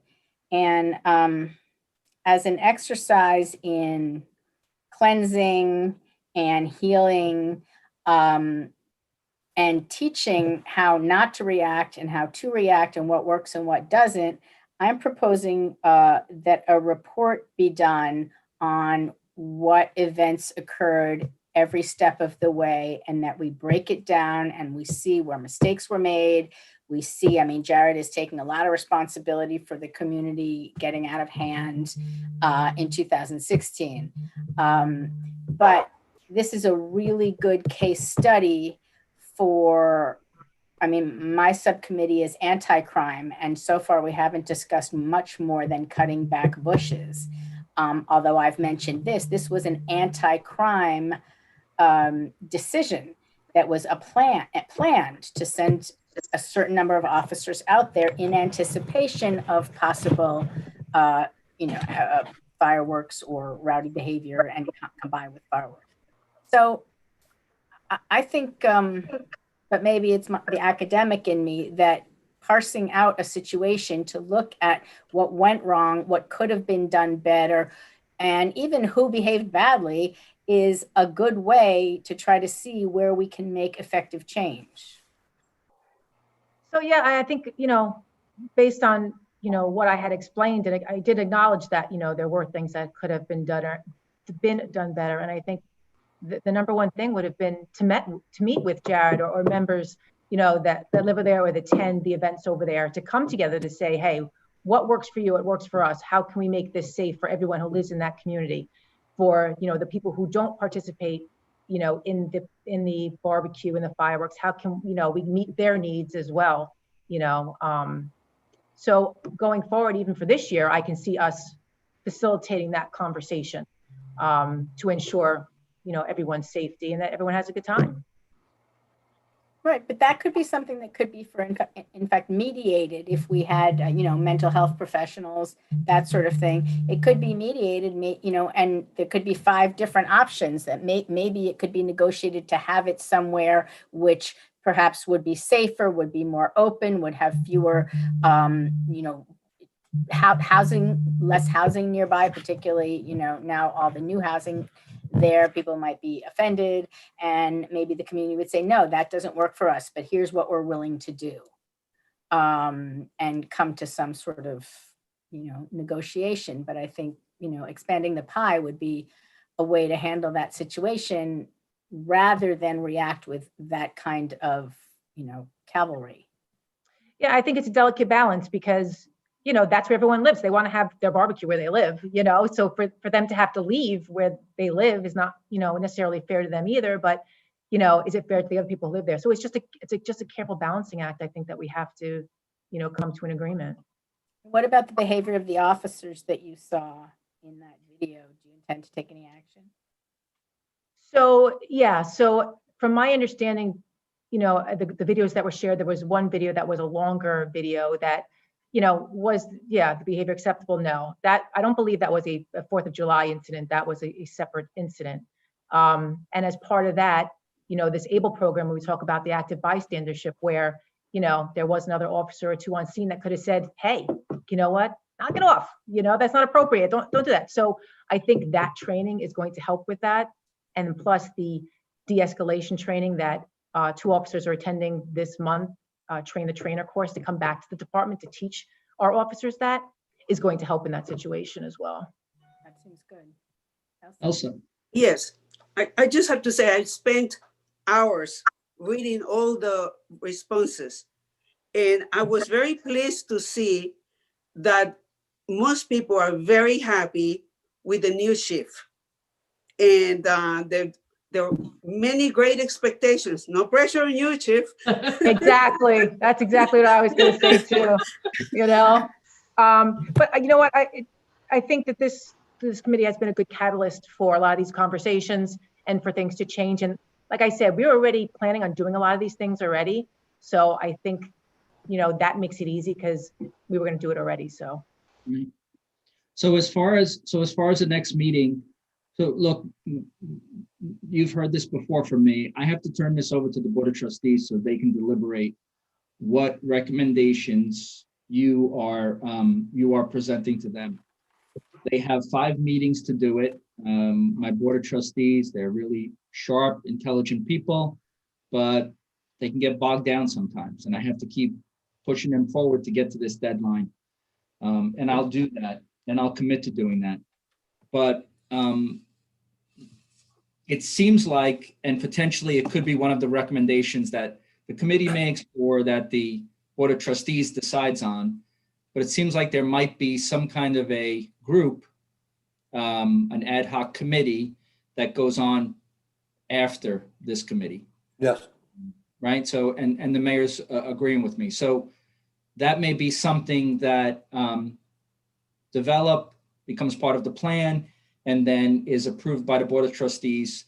So other than some subcommittees meeting before the January 20th recommendation deadline, and then the emails during that day from me so that I can prepare for the 25th, for the meeting on the 25th, I don't think we're going to meet again until and if that committee is approved by the Board of Trustees as something more than something more of a long-term committee as opposed to a ad hoc. Go ahead, Tom. Yeah, there used to be a tri-municipal human rights commission, and that got downgraded to a human rights committee, and they basically run the Martin Luther King celebration. But part of the problem with that Human Rights Commission was there wasn't a lot of buy-in from the village of Mamaroneck, and the reason being most of the people on the Human Rights Commission were from the town of Mamaroneck and from Larchmont, and most of the issues were in the village of Mamaroneck. So what I had discussed at one point with the Board of Trustees is forming something, and this is I don't want you to take this as I'm trying to deflect the police oversight. This is a separate group, like a Village of Mamaroneck, for lack of a better term, which we may come up with later, Human Rights Commission. That's just for the Village of Mamaroneck, because we have our own particular problems, and we have, like I said, about the vanilla ice cream over there. But this would be because, and it wouldn't have to just focus on a police department. I mean, there's disparate treatment in a lot of aspects of life in America, not just in the Village of Mamaroneck. And one of the things you see in a survey is a lot of animosity to thinking that there's anything wrong in the Village of Mamaroneck. And I don't think that that's an accurate portrayal. I mean, of course, there's things wrong in the Village of Mamaroneck. We know that. We've seen that before. Does that mean we're worse than anybody else? I mean, it's not a contest. We're all living in the United States of America, and there's systematic racism that's gone on for 400 years. So and even if I'm a person of color and I love the Village of Mamaroneck Police Department, and I'm telling my 13-year-old son how to react when he's pulled over or stopped by a police officer because of what's going on in his country, I don't say to that boy, I don't say, but if you're in the Village of Mamaroneck, it's okay. You know what I mean? Because you're socializing somebody to protect them. And I've never had to have that. I've had to have some hard conversations with my sons, but it was never about their color. You know what I mean? So I think that we've seen instances that have been talked about in the schools. That there's other instances in housing, in employment, and I would like to see a commission that looks at all of that. As I said when we started this, this is a conversation that's at least 50 years too later than it should have been had, and it's going to take a long time, and it's going to take more than just this committee to make real substantive progress. So as Jerry was saying, I think that there is a place for another committee that just deals with, trying to have a more welcoming, open community for, people of color, for immigrants, and for all of us. Because in my book, in my life, listen, if I live in a community where a lot of people are feeling uncomfortable about living in that community, it makes it harder for me to live in this community too. Because we're all in this together, and I don't gain stature by somebody else losing stature. We all rise together in my book. So I want to throw that out there as a way to maybe ameliorate some of these problems. But and I don't want it to be taken that's a different path than the path you're taking. They could be done in tandem.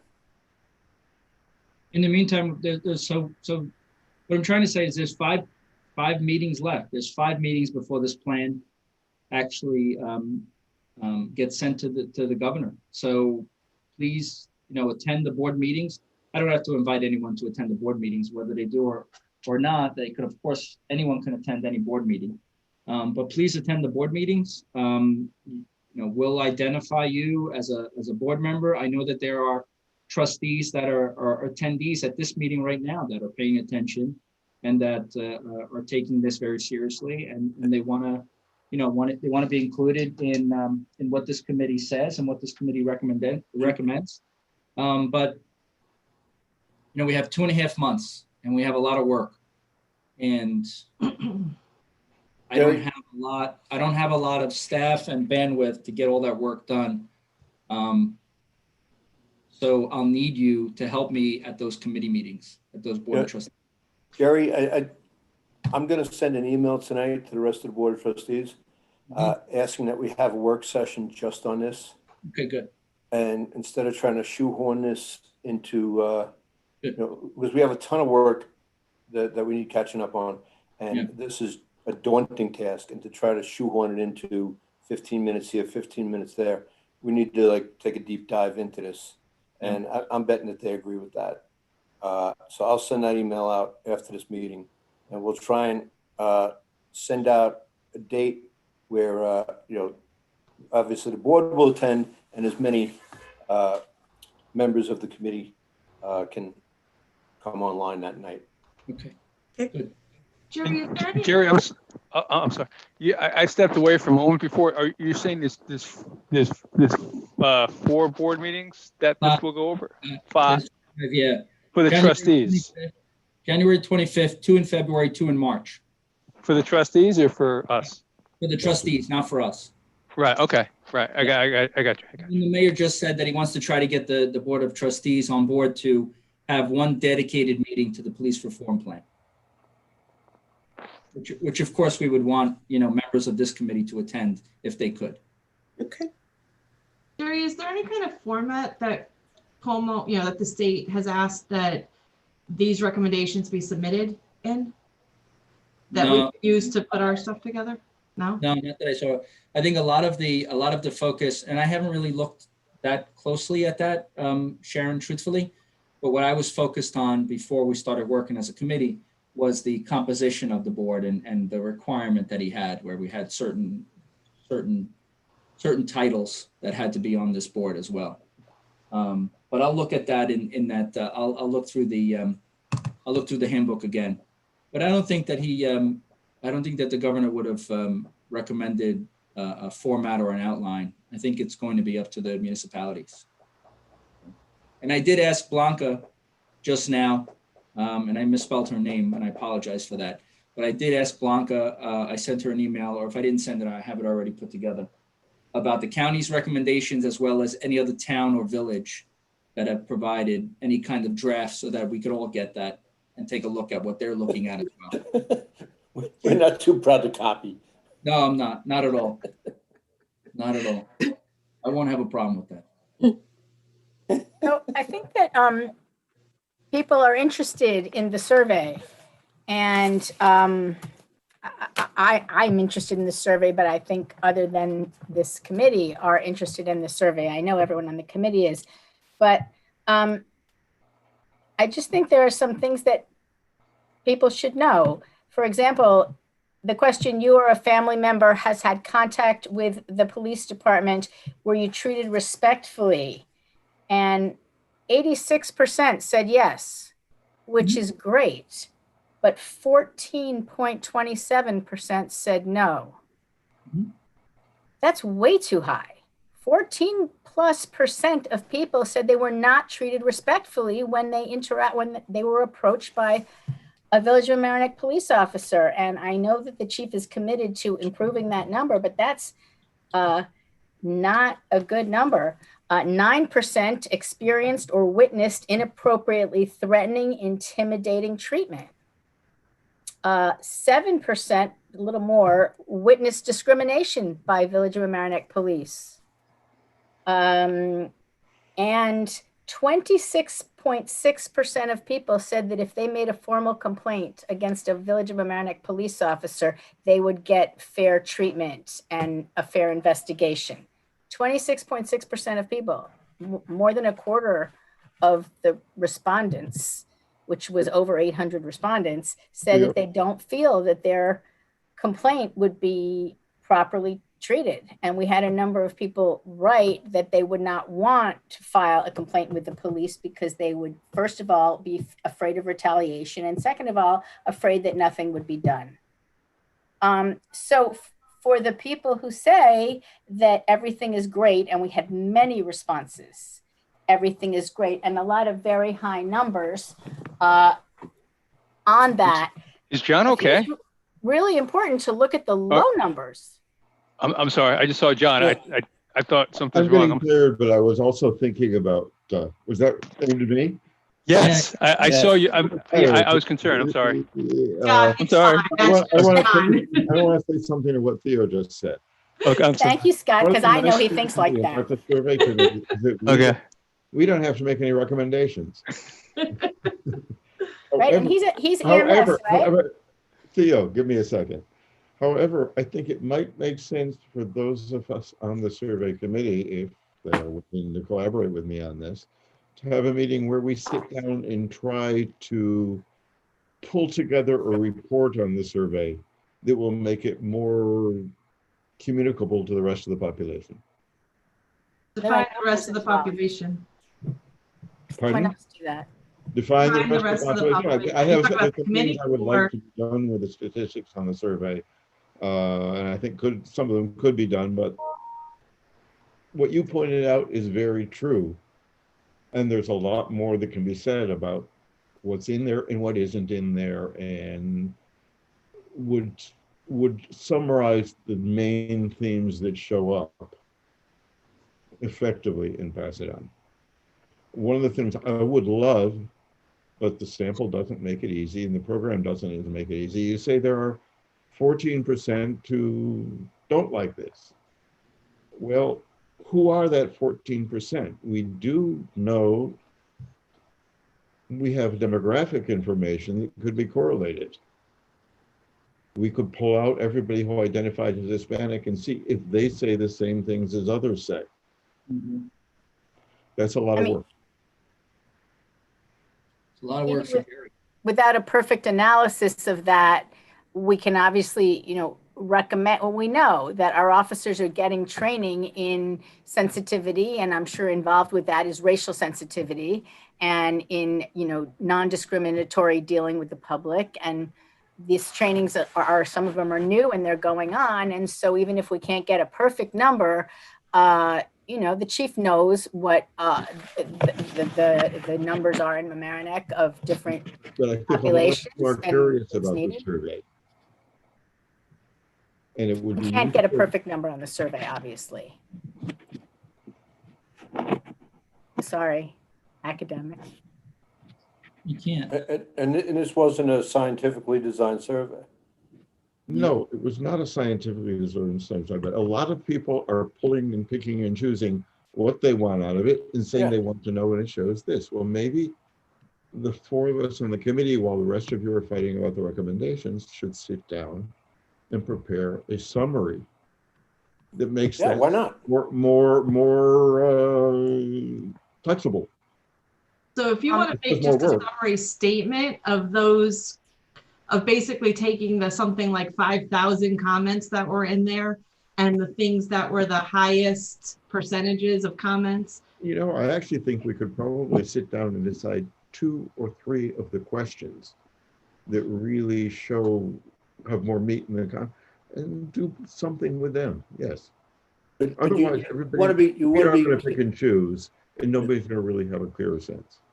Well, sorry. Go ahead, Elsa. Yeah, what I noticed is there were certain trends. Certain people were complaining about the police getting involved in politics and their social media presence in Facebook, and taking stands about one side or another. That was one thing. Another one, that police do not wear masks. There was a very large complaint from people. Traffic, traffic tickets. That was another. And Not against traffic. the kids complain about skateboarding, that they get harassed when they are skateboarding. And then there were about 4 names, police officers name constantly, that they are problems. I'm not going to say the names. Mm-hmm. And then because all of us have the survey now, right? Mm-hmm. Question number 9, the comments there are very revealing. If you can go through that, that's all I'm going to say. I want to say that question number 2 is not, because of the way it's worded, the statistical analysis doesn't give information. It actually needs to be gone through and have every single one of the answers counted as either positive or negative, because the question says, have you had such an experience, either positive or negative? And people say yes or no, but it doesn't say which way. I went through 400 comments today, and that was the way I sorted them. Oh, do you have those numbers? That would be great. But I'm not going to share them yet because I haven't done enough, and an awful lot of it needs to be tightened up. I'll share them in the next couple of days. Thanks, John. But that's 400 comments is one tiny fraction of everything. When I read through the preliminary results, which I read through about 600 or 700 comments, a couple of things did strike me. One was that the people who were very enthusiastic about the police, often mention kinds of quality of life help that they get. They show up when I call about somebody blocking my driveway. They call up when there was a fight between neighbors. That was the things that people liked the responses. And that is a pattern that was really notable in my first vision of what I had time to look at. There were relatively few that concentrated on racial discrimination. But the ones that were there were the ones that often gave the most explicit examples. Yeah, I think it's possible to pull some of that out. And then it suggests some other questions that I think we can come down and make a list of and make it. Well, because but how are you going to get a real summary out of it when it wasn't a full survey? I went through a lot of it. I saw a lot of the responses, and they are all over the place. There are some patterns, like so many people mentioned, but it's hard to get like, hey, here's a snapshot, and here's a summary of it, and here's how you see it. But it's gonna be colored through how you want to see it. That's how surveys are. It's not going to be statistically perfect. So based on your experience, I mean, the summary's great, but I don't see it as being a catch-all at all. No, I haven't. You think it's useful in any way, Scott? I think as you look through the data and it's accumulated, I mean, take it for what it is. There's a lot of positive, there's a lot of negative. I don't know there's any major trends. I couldn't read the Spanish comments, but I mean, a lot of people who have interaction with police are gonna be pissed. A lot of people got tickets, were pissed. So I don't know. Yeah, but if you look at some of the comments, they weren't necessarily, this is my take, which of course might be different, but it wasn't that they were necessarily pissed whether they got the ticket or, always when they were stopped.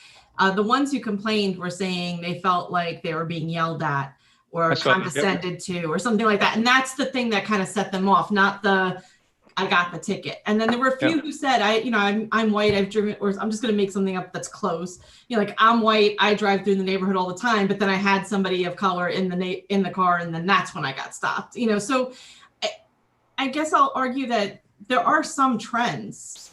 But then it's also hard because they're repetitive. Because if you get through every question, which I did, you'll see that people have answered with like the same story or similar responses, regardless of what the question was. Because I guess that's the way the questions led you to answer, No, I noticed that a lot of traffic stops it wasn't so much a ticket, it was the attitude. I know I saw that.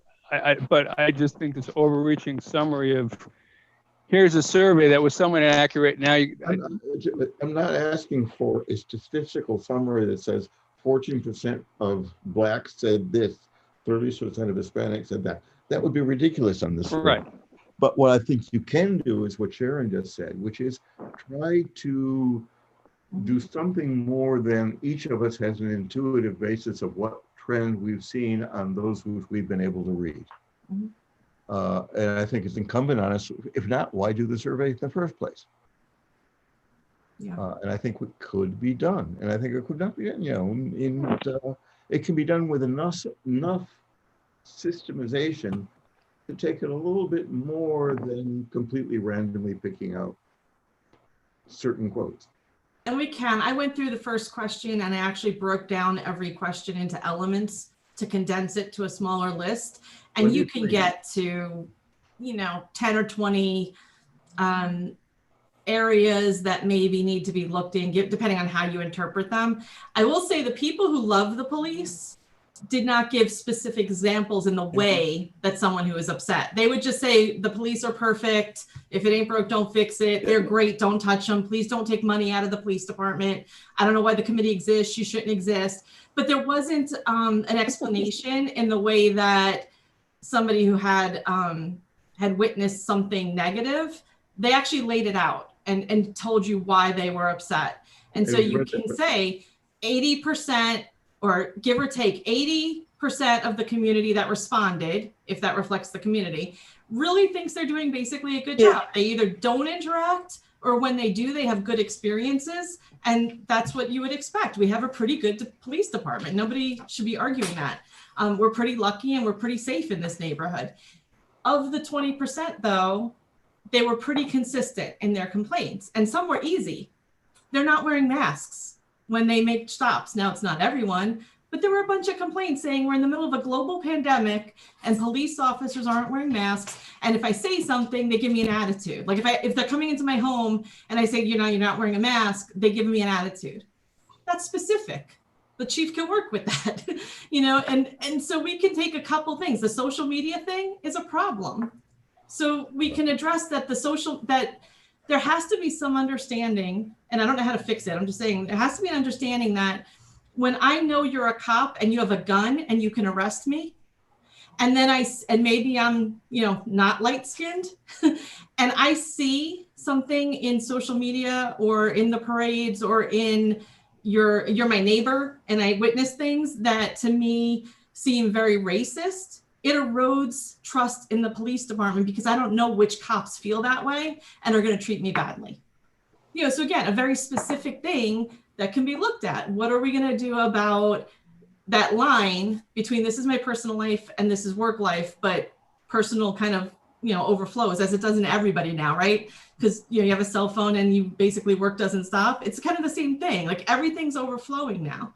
So if we could pick those areas where the most negative comments were, then not only does the Board of Trustees and us have something to work from, but the chief knows these are the things that are the most concern. I'm not looking at every single thing, not every single question, but here are the 5 or 10 areas that are pretty specific that we know. Let's target those. I think it's incumbent on us to do that. And that's kind of how I started the conversation. Work with me on that one? What? That's kind of how I started the conversation here tonight, that this really is about trends and it's not about exactitude. But if you do it, John, you got to talk about also, a lot of people had no problem. A lot of people thought, and not only that, there are certain, but where there were concerns, these are the concerns that were voiced. But Tom, not only that, are the ones who speak positively, those who do give examples. There's a certain pattern. There's certain things that they focus on when they say, I really like this. They get here, when I've got a problem in my house, they get here really quickly and they explain it to me. That came out in a lot of answers. It did, and that speaks well of the whole police department. Yeah. But I guess what I'm concerned with is just if we're going to do this, we can't be seeming, and I don't think you're going to, but I just want to say this publicly, we don't want to seem to be cherry picking to find out what's wrong. We want to have a comprehensive view. That's why I brought this up, because otherwise people are going to cherry pick. Exactly. Yeah, so if you're asking the survey group, the subcommittee, if we want to sit there and do it, I will say I'm in, and I'm happy to go back through the comments and help put together an even-sided summary of what was great with the department and where do we feel like maybe there's some work to be done. And that's what I've been intending to do, and then we can throw at each other and get mad. Okay. Good with me. I agree. Can't wait. I just have a question for the chief. Chief, what do you need in order to, determine what you think are the significant issues brought up in the survey that are, of value, and to try to find a way to make change based on what you are seeing that people are saying is a problem for them? How you're going to evaluate what are the real problems that you perceive from reading this document. I'm sure you're not shocked, but there might be some surprises. And then how do you then turn around through training and mandating? And I don't know. I mean, I'm asking, I guess, and how can we help you to affect Yeah, change? so I mean, I appreciate, that the survey committee wants to take on that arduous task of going through that, because that will be helpful. The comments about, the whole social media stuff. We talked about implementing a social media policy to try to address some of that. We talked about the community liaison officers as part of our subcommittee and getting more of our officers out there. One of the comments also identified possibly the lack of diversity within the police department. And that could be, a lot of times they don't see the officers, so we need to make them more visible. So things like that, like I said, the community liaison officers will help to get them out into the community. Those community engagement type things to, see our officers in different lights. So all those things will help. But that's why I think this survey, was important to try to pinpoint the places where we can improve. Are you going to be met with opposition from the PBA on several of the matters? The only thing that, if anything, if it's a new policy that could result in discipline, that's something like that would have to be negotiated. But overall, everyone wants to work in a good environment. They want to work in a good department. They don't want to work with people who, are the expression, the bad cops. They don't want to work with them either, So I think as long as, everything is presented and there's a reason why we're doing what we're doing, then I think it's justifiable to have that happen. Okay, we've been at this for over 2 hours again. Thank you. I'm not sure if we need more discussion, but the Board of Trustees has already started to respond to the mayor's email. And there's one date that seems to start to pop out.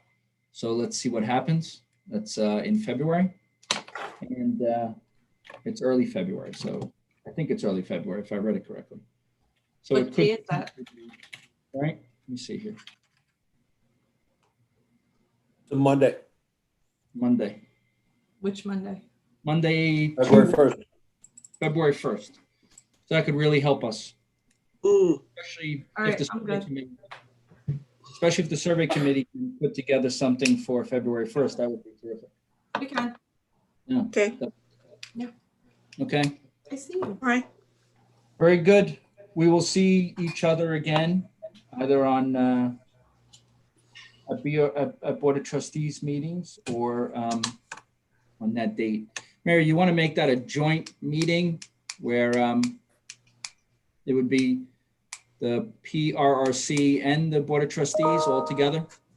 Yes, we probably should. Let's just get it all out on the table and Okay, very good. muscle our way through it. We'll block out 10 hours. Okay. No. Is that enough? Is that enough? I don't know. That's something. If we could be there in person and there could be food, that could be great. That would be great. And this is all over. I think we all need to sit down and over a pizza or something. Did you notice I A turned big off group camera hug. for 10 minutes? That is. Okay, thank you, All everyone. right. Okay. Thank you. Hold on, I need to- Good wait, everyone. a motion to adjourn. Motion to yes. adjourn. Second, all in favor? I'm hungry, so yeah. Yeah. Good night, everybody. This Thank you all for your hard work. was a good meeting. Thank you, everybody.